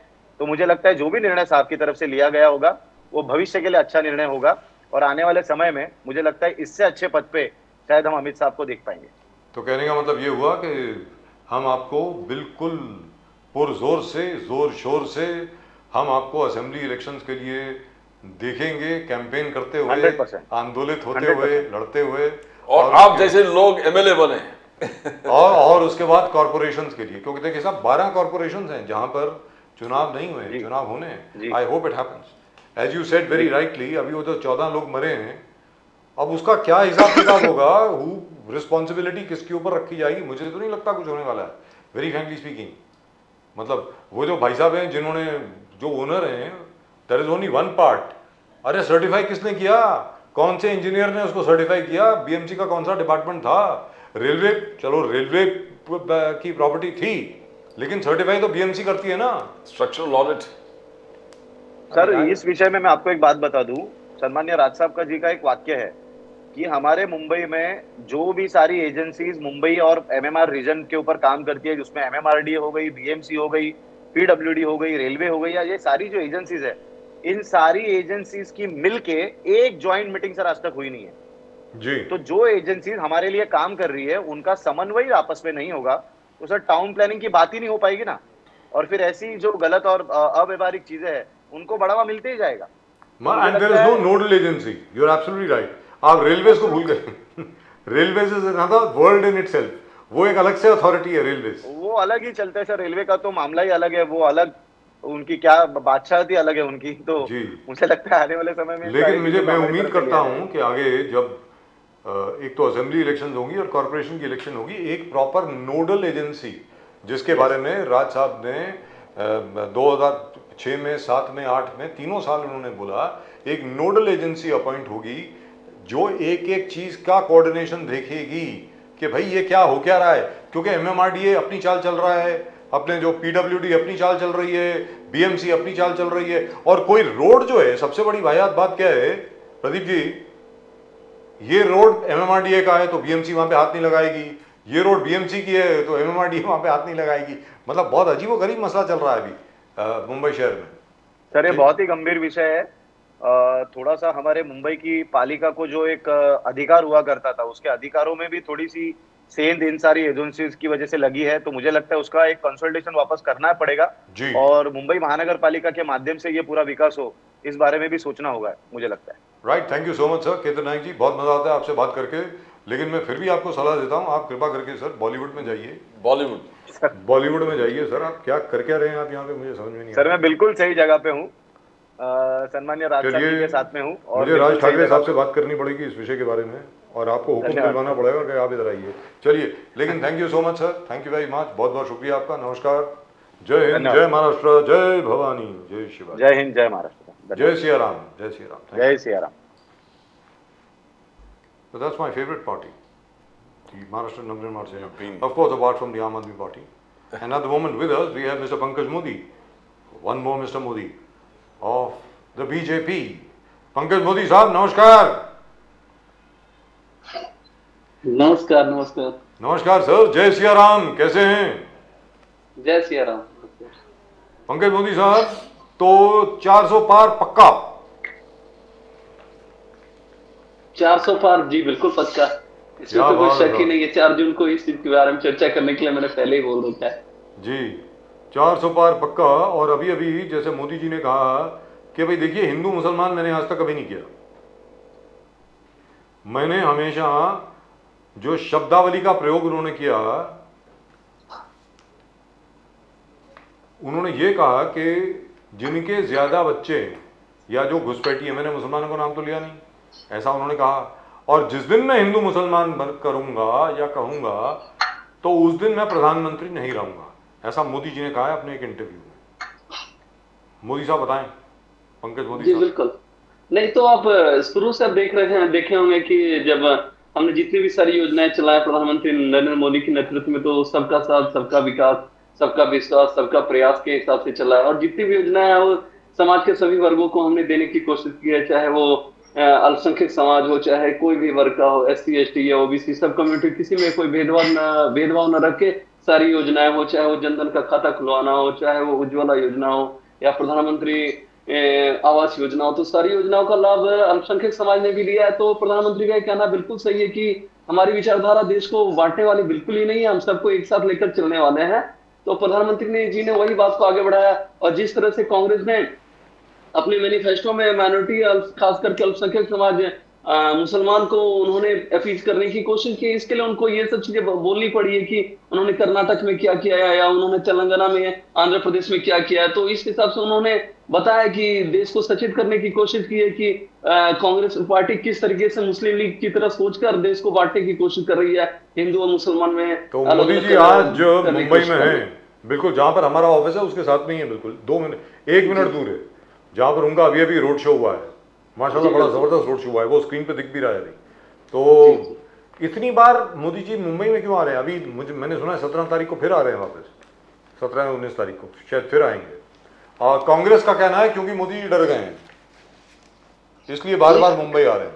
नहीं, कांग्रेस वाले की बात ही किया जाए, जो जिसने जीवन भर सोने के चम्मच लेकर पैदा हुए हैं, तो उन्हें आराम करने की आदत रही है। तो आप प्रधानमंत्री जी का आप सार्वजनिक जीवन में जब से, तो उन्होंने मेहनत की, एक पराकाष्ठा को पार किया है। वो एक सीट को, चाहे वो बीजेपी का हो, NDA के सदस्यों का हो, जिस तरीके से एकदम इंडिविजुअली उसको चाहते हैं कि वो 400 पार का जो लक्ष्य रखा उसको पूरा करे। इसके लिए वो आज अगर आप देखेंगे कि बनारस में है तो कल आपको मुंबई में दिख जाएंगे।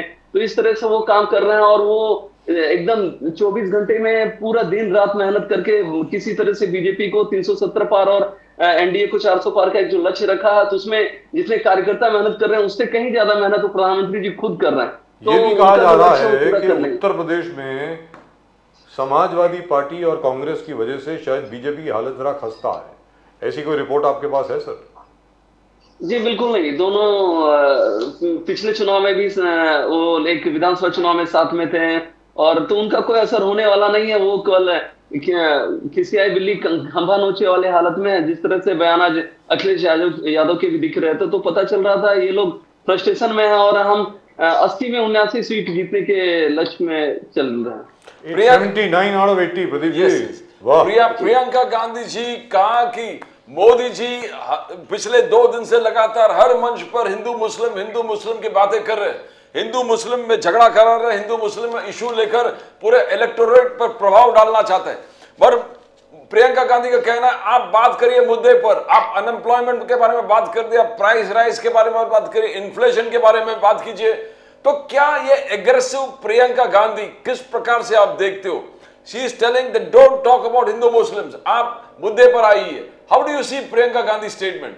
मोदी जी, आप जरा सा प्रियंका गांधी के हाल के बयानों को देखिए तो उनके बयान खुद ही एकदम द्विअर्थी हैं। आज उनकी, अभी मैं एक टीवी पे डिबेट देख रहा था, उसमें प्रियंका गांधी बोल रही थी कि 5 किलो अनाज को क्यों ले रहे हैं, और ऊपर से उनके जो अध्यक्ष हैं खड़गे साहब, वो अपने मैनिफेस्टो को पढ़ रहे थे और बोल रहे थे 5 किलो मुफ्त अनाज देंगे। तो आप उनमें जरा सा मुझे लग रहा है कि वास्तविक स्थिति की कमी है, और वो ज्यादातर इमोशनल मुद्दे लाने की कोशिश करती है कि आज से जो 20 साल पहले जिस मुद्दे को जीकर वो कांग्रेस पार्टी को हमेशा आगे बढ़ाने की कोशिश कर रही थी वही कर रही है। तो प्रियंका गांधी का प्रभाव ज्यादा कुछ नहीं है। और आप देखिएगा वो आज रायबरेली तक ही सीमित है, रायबरेली में उनका चुनाव प्रचार चल रहा है। वायनाड से भाग कर रहा है राहुल गांधी, तो भाई की सीट को बचानी है, इसके लिए जी तोड़ मेहनत कर रहे हैं, जबकि वो खुद वो सीट चाह रही थी कि नहीं चाह रही थी तो चर्चा का विषय है। लेकिन पता नहीं क्यों वायनाड से छोड़कर जब रायबरेली में आया तो पूरी कांग्रेस पार्टी रायबरेली में लगता फिक्स हो गई है। तो ये ऐसा लग रहा है कि रायबरेली तक सीमित हो गया और कांग्रेस को पता है कि आगे कुछ होने वाला नहीं, तो कम से कम राहुल गांधी की सीट तो बचा ली जाए। मोदी जी हाल ही में 2 दिन पहले कहा कि मैं कभी मुस्लिम समाज के खिलाफ नहीं हूं, मैं इस्लाम के खिलाफ नहीं हूं। आप वो मुस्लिम बहना से पूछिए जिसको ट्रिपल तलाक मैंने एबॉलिश करके उनको न्याय दिलाया। उन्होंने आवास योजना की बात की कि आवास में हमने कोई डिस्क्रिमिनेशन नहीं किया, आयुष्मान कार्ड जो बेनिफिट मिला उसमें कोई डिस्क्रिमिनेशन नहीं किया, और इंजेक्शन कोविड के लिए कहां डिस्क्रिमिनेशन किया। मुस्लिम बहना जो हमारे उनसे पूछिए sincerity of prime minister Modi ji के सिंसियरिटी के बारे में उन मुस्लिम बहनों से पूछिए। तो ये क्या चेंज है, मोड किस प्रकार से आप देखते हो?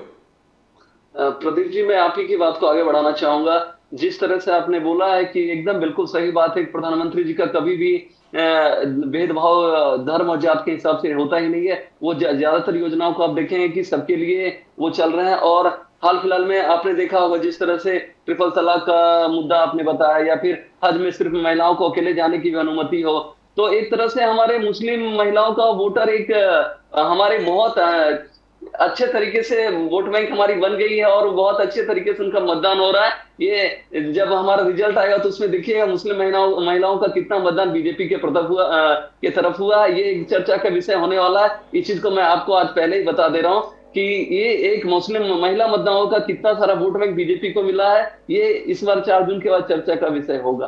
But at the same time जहां मोदी जी ये कह रहे हैं, गिरिराज सिंह जी ने कहा कि देखो 400 पार इसलिए चाहिए कि ये मंदिर हम और मंदिर बनाएंगे। आसाम के चीफ मिनिस्टर उन्होंने कहा कि 303 दिए तो हमने राम मंदिर बना दिए, 400 बनेंगे तो काशी मथुरा भव्य तरीके से बनाएंगे। तो ये अलग अलग स्पीचेस और अलग अलग कन्विंसिंग आप कैसे देख रहे हो? इलेक्टोरेट सब लोग कंफ्यूज है। मोदी जी कभी कुछ बोलते हैं, गिरिराज सिंह कुछ और बोल रहे हैं, आसाम के सीएम कुछ बोल रहे हैं कि 400 पार हमें इसलिए दे कि बाकी जो विरासत है उसको हम लोग संभाले, इस देश की अस्मिता को हम संभाले।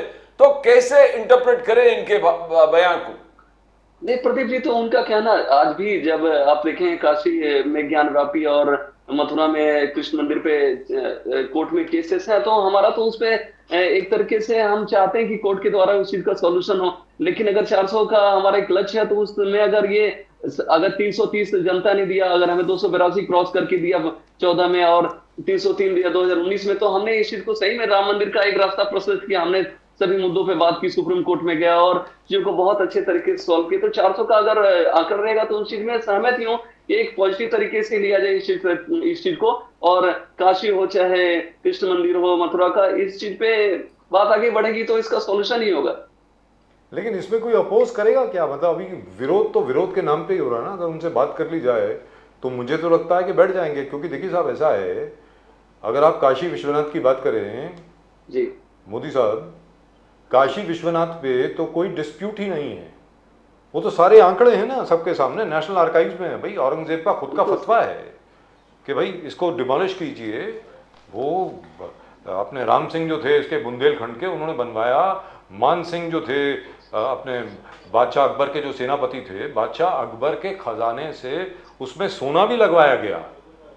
उसी को डिमोलिश किया औरंगजेब ने, ये बादशाह अकबर के ग्रेट ग्रैंडसन ने उसको। ये सारा हिस्टोरिकल रिकॉर्ड है। और जहां तक के मथुरा का सवाल है, मथुरा में कृष्ण जन्म स्थान पे तो कोई डिस्प्यूट नहीं है। देखिए साहब, जो ईदगाह है, ऊपर ईदगाह है, पता नहीं आप मथुरा गए हैं कि नहीं गए, नीचे जो है कहते हैं उग्रसेन का किला है जहां पर श्री कृष्ण का जन्म हुआ। वो एक कालकोठरी भी है नीचे। सर, जो जमीन का लैंड टैक्स जो है और ग्राउंड वाटर का जो बिल है वो कृष्ण जन्मस्थान यानी कृष्ण जन्मभूमि ट्रस्ट देता है, और ईदगाह जो है वो मुसलमानों का है। लेकिन जमीन का पैसा और वाटर का पैसा, जो ग्राउंड वाटर होता है, उसका पैसा कृष्ण जन्मस्थान ट्रस्ट देता है। तो उसमें कोई डिस्प्यूट है नहीं। तो मेरा ये कहना है कि उसमें तो मतलब कोर्ट केस भी नहीं होना चाहिए। मैं बोलना चाहूंगा, 1 मिनट आपकी बात आगे बढ़ाना चाहूंगा। जी बोलिए। जिस तरह अपीजमेंट अल्पसंख्यकों को, मुसलमानों को खुश करने के चक्कर में एक क्या कहते हैं, आप देखोगे तुष्टीकरण की राजनीति समाजवादी पार्टी और कांग्रेस ने करके जिस तरीके से इन मुद्दों को उलझा के रखा, तो हमारा लक्ष्य है कि अगर अगले इस लोकसभा चुनाव के बाद हम इस चीज को सॉल्व करें तो इस चीज को जनता तक हम रख रहे हैं, तो जो बात गिरिराज सिंह ने कही है, चाहे हेमंत विश्व शर्मा ने कहा है, तो उस चीज को एक तो पॉजिटिव तरीके से देखा जाए कि जनता हमें 400 सीटें देंगी तो हम और आगे अच्छा करेंगे। जिस चीज में लेकिन dispute पंकज है, उस मोदी चीज को साहब, और क्या अच्छे आज तरीके की से solve तारीख किया जाए। में जिस प्रकार मोदी जी ने बार बार कहा कि मैंने अपनी मुस्लिम बहनों की इज्जत बचाई है, कि जो वर्बल ट्रिपल तलाक है, पहले क्या होता था, फोन के ऊपर तलाक तलाक तलाक बोल दिया जाता था, तलाक हो गया, व्हाट्सएप पे तलाक हो गया, ईमेल पे तलाक हो बिल्कुल। गया, एसएमएस पे तलाक जरा हो सा गया। गुस्से पे ये तो अगर मोदी जी सब्जी ने में बचाया ज्यादा ना मिर्च पड़ सबको। गई या नमक पड़ गया तो तलाक हो जाया करता था। जी, तो मैं आपसे ये पूछ रहा हूं कि क्या मुसलमान वोट जो है, क्या मुसलमान जो हैं आज भी मतलब क्या मोदी जी के खिलाफ वोट करेंगे? मतलब मुझे तो नहीं लगता। नहीं, मैं अभी जस्ट प्रदीप जी से इस बात की चर्चा कर रहा था कि मुस्लिम महिलाओं का बहुत सारा प्रतिशत, वोट का प्रतिशत इस बार आपको देखने कारण भी हम लोग एक अच्छे मेजोरिटी में आने, मतलब 400 अरे का भाई पार बनारस करने में लगे। रिच होगा, वेरी फ्रैंकली। नहीं, कभी आप कभी मैं ग्राउंड रिपोर्टिंग भी, कभी कभी मैं ग्राउंड पे जाकर लोगों से चर्चा करता हूँ, तो मुस्लिम महिलाओं चीज को वो बहुत अच्छे तरीके से ले रहे हैं, तो एक पंकज इनको मोदी सिक्योरिटी साहब, मिली है, तो उस चीज तो को 315, 325, 330, 350, मेरी समझ में वेरी फ्रैंकली स्पीकिंग, अगर तीसरी बार भी मोदी जी आ गए तो ये बहुत बड़ी बात होगी, वेरी फ्रैंकली। ये this is a big thing, third consecutive time for mister Modi to be elected, भले ही जो भी नंबर हो। लेकिन आपसे मैं पूछना चाहता हूँ, आपकी क्या अपेक्षा है मोदी जी से कि जब तीसरी बार वो जीत करके आएंगे बतौर प्रधानमंत्री के रूप में, आपको क्या लगता है कि वो भारत को कहां लेके जाएंगे? और आपकी व्यक्तिगत इच्छा क्या है, खुद की इच्छा क्या है कि मोदी जी को क्या मैं करना बोलना चाहिए? चाहूँ, मेरी बताएं। जो एक तरह से आपने देखा होगा, प्रधानमंत्री जी ने 2047 का एक रोड मैप तैयार किया है भारत को विकसित बनाने का। तो मेरा एक ही लक्ष्य होगा कि किसी तरीके से भारत को 2047 तक विकसित करने के रास्ते पे जितने भी मतलब डिसीजन लिए गए हैं पिछले कार्यकाल में, उस चीज को आगे बढ़ाया जाए। और जिस तरीके से किसानों के प्रति उनका सोच है कि किसानों की आय को दोगुनी करनी है, इस चीज पे मैं हमेशा चाहूंगा कि प्रधानमंत्री जी ने जो अपना एक रखा था किसानों की आय दोगुनी रखने का, तो वो चीज को पूरा करेंगे। और मैं चाहता हूं 2047 तक का जो उन्होंने रोड मैप रखा है वो किसी तरीके से वो आगे लेकर चले, और वो होगा भी। और जिस तरह से वो एक छोटी छोटी चीज, प्रधानमंत्री जी की खासियत आपने देखी होगी, जिस चीज पे लोग बात करने से कतराते हैं एक बड़े पद पे पहुंच जाने के बाद, वो उन छोटी चीजों को रेखांकित करते हैं, उस चीजों को दर्शाते हैं। चाहे वो लाल किले के प्राचीर से शौचालय के बारे में उन्होंने चर्चा करना, आप जरा सा कभी आप बैठ के किसी गांव में, अगर मैं तो गांव से इसलिए मैं इस बात को समझ सकता हूँ, गांव में किस स्थिति में लोग रह रहे थे, जहां शौचालय नहीं था, पानी की व्यवस्था नहीं थी। आपको ये जानकर खुशी होगी कि आज हर गांव में पानी की व्यवस्था की गई है, वाटर पोर्टेबिलिटी भले उनके घर तक भी नहीं पहुंचा हो, लेकिन अगर एक व्यवस्था करके जहां से कुछ दूर पैदल करके वो पानी ला सकती हैं, तो पानी की व्यवस्था हो, शौचालय की व्यवस्था हो, साफ सफाई की व्यवस्था हो, स्वच्छ भारत का अभियान हो, ये एकदम भारत में एक आमूल परिवर्तन करने का लाया। और इसमें जनता भारतीयताओं के एक गर्व का अनुभव हुआ है कि अगर हमारे सबके घर अपने पक्का मकान दे रहे हैं, किसानों की आय दोगुनी कर रहे हैं, आज उज्ज्वला योजना के तहत सबको सिलेंडर मिल रहा है, जनधन से उनके खाते खुल रहे हैं, जितने भी सरकार की योजनाएं हैं, सरकार के फंड है, उनके खाते में डायरेक्ट पहुंच रहे हैं, बिना कोई करप्शन के, बिना कोई किसी के भेदभाव के। तो इस चीज को बहुत पॉजिटिव तरीके से लिया जाए। और मुझे आशा है जिस तरह से उन्होंने 10 सालों में भारत को एकदम बहुत चीजों को बहुत आज बदलेगा हालात।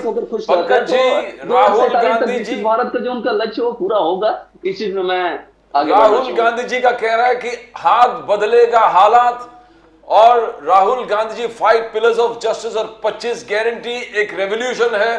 नंबर 1 संविधान को बचाना है, संविधान को बचाना है। बट मोदी जी का कहना है कि संविधान मेरे लिए धर्म ग्रंथ है, धर्म ग्रंथ है, इससे किसी को छीनने नहीं दूंगा। मोदी जी का कहना संविधान ये बदलना चाहता है, बदलना इसलिए चाहता है कि हिस्सेदारी न्याय के माध्यम से तो 50%। तो कैसे एक तरफ मोदी जी कह रहा है कि धर्म ग्रंथ है मेरे लिए, मैं छीनने नहीं दूंगा, राहुल गांधी जी कह रहा है कि ये संविधान को छीनने वाले हैं। ये पूरे इनके एटीट्यूड डिक्टेटोरियल, टोटली ऑटोक्रेटिक और एंटी डेमोक्रेटिक है। तो पंकज जी लोग समझे क्या? दोनों कह रहे हैं कि संविधान को बचाना है। मैं बता रहा हूँ, आप संविधान बचाने की बात ये लोग किस मुंह से करते हैं जिन्होंने इतनी बार ऑलरेडी संविधान में परिवर्तन कर रखा है। और क्या कहते हैं, जरा सा कभी बैठकर अपने पिछले उनके अपनी दादी माँ के कार्यकाल को देखे तो किस तरह से उन्होंने इमरजेंसी लगाई थी देश में। और संविधान की तो बात छोड़िए, पूरे देश को उन्होंने एक जेल खाना बनाकर रख दिया था, विपक्ष के नेताओं को सबको जेल में डाल दिया था। और तो वो संविधान की बातें ना करें, वो संविधान का भले वो मुखौटा एक देख रहे हैं, उनको बेसिकली एक तरह से अपीजमेंट पॉलिटिक्स करके सरिया कानून लाना, इस तरह की मानसिकता रख रखे हैं। लेकिन ये मोदी जी के होते हुए और भारतीय जनता पार्टी के सरकार होते हुए कभी वो इस चीज में सक्सेसफुल नहीं होंगे। और जिस तरीके से संविधान में चेंजेस होते रहते हैं इस चीज में, लेकिन उसका एक तरीका है कि कुछ चीजें सुधार के लिए बनी ही होती है, समझे। और ये प्रावधान हमारे बाबा साहब भीमराव अम्बेडकर ने दे ही रखी है कि संविधान में कुछ चेंजेस रहेंगे तो करने का एक प्रावधान है। तो संविधान बदलने की कोई बात नहीं है। संविधान बदलने का जो दोष है वो आप कभी बैठ के देखेंगे तो आप कभी राहुल गांधी से पूछिए कि उनकी दादी माँ ने इस चीज में क्या किया था जब इमरजेंसी लगाई थी, या जिस हिसाब से उन्होंने अभी उन्होंने मैनिफेस्टो तैयार किया, तो उसमें एकदम साफ साफ वो अपीजमेंट पॉलिटिक्स को दर्शा रहा है। तो वो बेसिकली संविधान का नाम लेकर सरिया कानून लाने की कोशिश कर रहे हैं, मुसलमानों को खुश करने के, मुसलमानों को अपीज करने की कोशिश कर रहे हैं। तो संविधान के प्रति वो राहुल गांधी की बातों को ज्यादा तवज्जो न दें और उनको ये समझे कि वो बेसिकली तुष्टीकरण की राजनीति कर रहे हैं। लेकिन वो कहते हैं कि ऐसा कुछ नहीं है, आप लोग झूठ बोल रहे हैं उनके संविधान के बारे में। कहते हैं भाई पढ़ लो, कहाँ है आपने पढ़ा है? अल्पसंख्यक को उन्होंने बोला है कि हिस्सेदारी दी जाएगी, क्या कहते हैं, बांट कर, जिनके पास ज्यादा पैसे उनसे लेकर। तो एक तरह से वो किसको दर्शा रहे हैं? तो वो बोलने का एक डायरेक्ट रूप से नहीं कर रहे, लेकिन डायरेक्ट रूप से उनका यही लक्ष्य है और वो इन्होंने करके दिखाया। कर्नाटका हो चाहे आंध्र प्रदेश में हो, तो उन्होंने ये चीजें कर रखी है। ओबीसी SC ST समाज के जो आरक्षण थे उससे 4% लेकर उन्होंने मुस्लिम समाज को दिया है। तो हमारी वो चीजें हम लोग होने नहीं देंगे।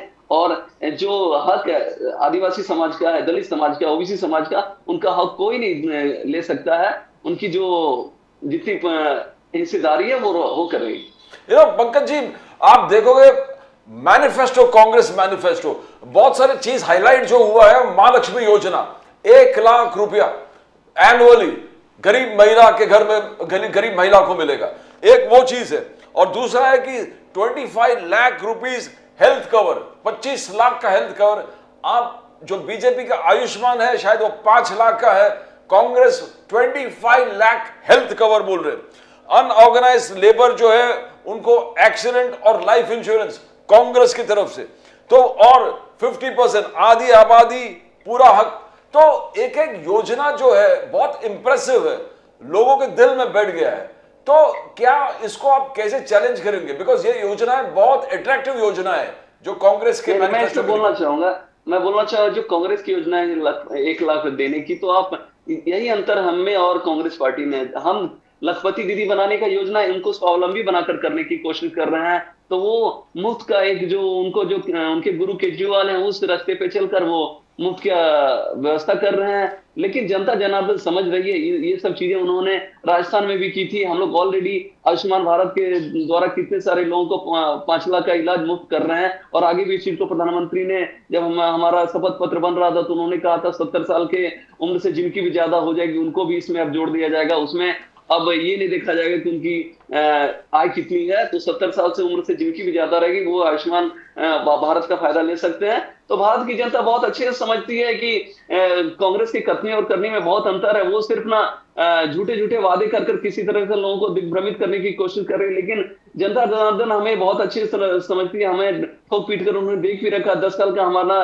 कार्यकाल देख रखा है। तो इस चीज में जनता बहुत अच्छे से समझ रही है और हमें जो हमारा 370 का लक्ष्य उसको पूरा करेगी, 400 पार का हम लक्ष्य पार करेंगे। मोदी जी, पंकज जी, बात है कि बार बार अमित शाह जी कह रहे हैं कि Congress if it comes to power roll back करेंगे आर्टिकल 370-35 एब्रोगेशन को, रोल बैक करेंगे ट्रिपल तलाक को, रोल बैक करेंगे राम मंदिर का जो जजमेंट है ऑर्डर को उसको रोल बैक करेंगे CAA को, UPA को, NRC को। कांग्रेस कह रहा है कि हमारे मैनिफेस्टो में है ही नहीं। तो ये क्या है? क्या ये सिर्फ पॉलिटिकल टॉक है? नहीं, तो ये चीज में मैं बोलना चाहूँ, आपने पुराने कांग्रेस के बयानों को देखा होगा, मनीष शंकर अय्यर क्या कहते हैं, या फिर हाल फिलहाल में नाना पटोले ने क्या बोला, वो कि राम मंदिर का शुद्धिकरण करेंगे। जब हमारी राष्ट्रपति जी जस्ट आई, उसके अगले दिन उनका ये वक्तव्य था। तो इस तरह से मानसिकता उनकी दिख रही है। भले उन्होंने मैनिफेस्टो में इस तरह की बातें नहीं की, लेकिन उनके नेताओं के बारे में आप कभी उनके बयान देखेंगे तो खुद वो 370 पे क्या सोचते हैं, और उनके बहुत सारे पार्टी के नेता किस तरह सनातन धर्म को गाली दे रहे हैं और किस तरह से वो बातें कर रहे थे। तो और उनका एक तरह से खुला समर्थन उनके हाईकमान का था। तो ये बातें अमित शाह जी ने जो कही है बिल्कुल सही बात कही है कि जिस तरह की मानसिकता कांग्रेस ने शुरू से रखी है, आप जरा सोच सकते हैं जो पार्टी ट्रिपल तलाक शाहबानो केस में आने के बाद पलट दी, तो वो इतने अच्छे अच्छे 370 और राम मंदिर और बहुत सारी योजना ये जब हुई है, तो उनको क्यों नहीं बदल देगी? जब इनको वोट बैंक को अपील ही करना है तो ये कुछ भी कर सकते हैं। तो जनता इस चीज को समझदार है, वो समझेगी लेकिन कि ये पंकज किस मोदी तरह की साहब- मानसिकता वाले कांग्रेस के लोग हैं।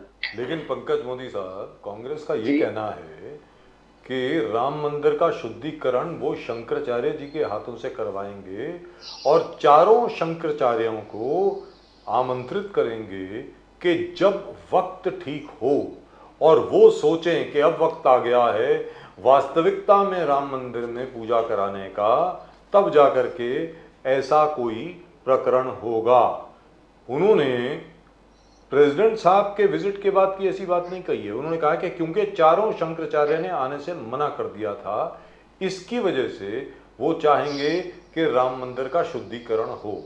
पंकज मोदी साहब, अब आप बताएं। जी बजाज सर, मैं इस बात से आपको बोलना चाहूंगा, आप किसी भी भारत के 140 करोड़ की जनता तो छोड़िए, दुनिया के किसी भी हिंदू समाज के आदमी से पूछिए कि वो 22 तारीख को जब राम मंदिर का उद्घाटन हुआ था तो वो उस चीज से खुश थे कि नहीं? एक आदमी अगर आपको मिल जाए कि नहीं उस चीज से दुखी है, कांग्रेसियों को छोड़कर, मैं इसमें कांग्रेसियों को नहीं जोड़ना चाहता हूँ भाई, उनकी अलग ही दुनिया रहती है। तो आप इस चीज से भारत की जनता को कोई अरे भाई कुछ तो कहेंगे सर, क्या है आपकी तारीफ थोड़ी करेंगे वो? आपको क्या लगता है आपकी तारीफ करेंगे? नहीं, तारीफ ना करे तो कम से कम इस मुद्दे पर, राम मंदिर के मुद्दे पर तो साथ आ ही सकते थे। विपक्ष का काम सकारात्मक चीजों को साथ में देने का भी है। जब राम मंदिर का शिलान्यास हुआ था, जब सब चीज हो रहा था, इसका समर्थन करना चाहिए था। 140 करोड़ देशवासियों की भावनाओं को भी तो समझनी चाहिए थी, इस बात को तो समझिए। तो वो कभी भी वो आज तक मुझे समझ में आया नहीं, ये बात मेरी समझ के बाहर है। सबको आना चाहिए था, वेरी फ्रैंकली। राम मंदिर में सबको आना चाहिए था। इस तरह की बातें करना, किसी तरह से बांटने की राजनीति करना कि शंकराचार्य नहीं आए, वो नहीं आए, तो बहुत सारे आपने जब वो कोई भी वीडियो देखा है उस दिन ना, तो एकदम भाव विह्वल हो गया है। जिस तरह की चीजें हो रही थी उस दिन, वो जिंदगी के कुछ अच्छे दिनों में से मैं उस दिन को मानता हूँ। तो ये राम मंदिर के प्राण प्रतिष्ठान की वजह से आपको लगता है कि 400 का 450 हो जाएगा? नहीं, 400 पार का हमने नारा दिया। 400 पार के बाद जनता जितना ज्यादा देना चाहिए हम उसका स्वागत ही करेंगे। ऊपर भोलेनाथ की कृपा रहेगी। भोलेनाथ की कृपा है सर, आपको दिख रहा है मुझे। शरद पवार जी के स्टेटमेंट को कैसे देखते कि छोटे छोटे जो दल है वो कांग्रेस में मर्ज होना चाहिए, कांग्रेस को मर्ज होना के, तो ये क्या पवार साहब का क्या है? क्या एक नया सरप्राइज जो उन्होंने फेंका है? हर बार पवार साहब के तरफ से कोई ना कोई सरप्राइज आइटम आ ही जाता है कि ये, तो ये सरप्राइज, तो उद्धव ठाकरे जी क्या होगा कांग्रेस, तो क्या देखते हो सर इस स्टेटमेंट का क्या इंटरप्रिटेशन है?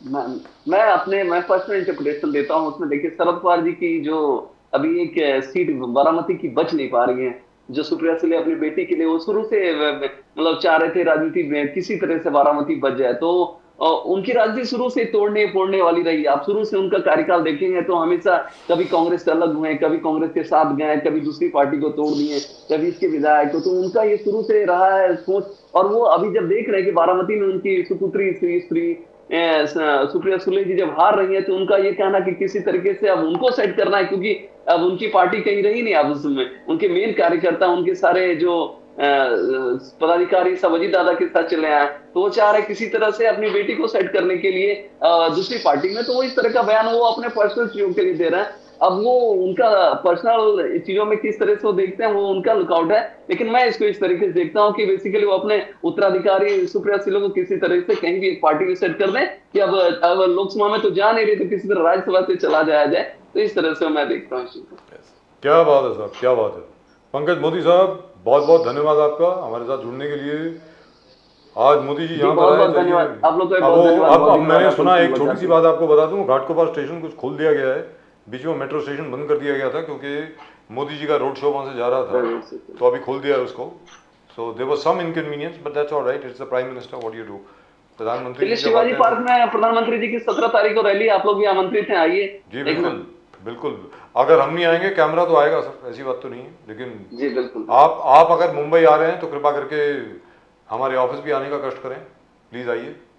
जी, मैं न्यू बॉम्बे में आता हूं तो मैं कभी मिलूंगा। बीकेसी में आए, आइए, चाय पीते हैं साथ में बैठ करके जी, और बिल्कुल, श्री राम की बिल्कुल। बात करते हैं। आइए, चलिए sir, thank you so much, all the very चलिए। Best to you. मैं उम्मीद करता हूँ आपका जो 400 पार का जो लक्ष्य है वो पूरा हो और मोदी जी इसी शान और शौकत के साथ तीसरे टर्म के लिए वापस लोकसभा में आए और देश के प्रधानमंत्री बने। आपको नमस्कार, जी बिल्कुल। जय सिया राम, ठीक, हर बहुत हर बहुत महादेव। धन्यवाद। जय श्री राम, जय Shri Ram. Well, that's just about it for tonight's show. Mr. Kishore Tiwari, I think, got very tired of waiting and he decided to go for his dinner. So I hope he had a good dinner. We'll try and get him tomorrow because Pradeep ji, there is a major crisis brewing at the moment in Marathwada and in Vidarbha. The farmers are really in a very, very bad shape right now.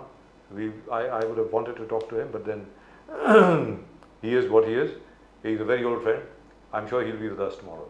In the meantime, आप जहाँ तक आप लोगों का सवाल है, भाई channel को सब्सक्राइब जरूर कीजिए। Please subscribe to the channel.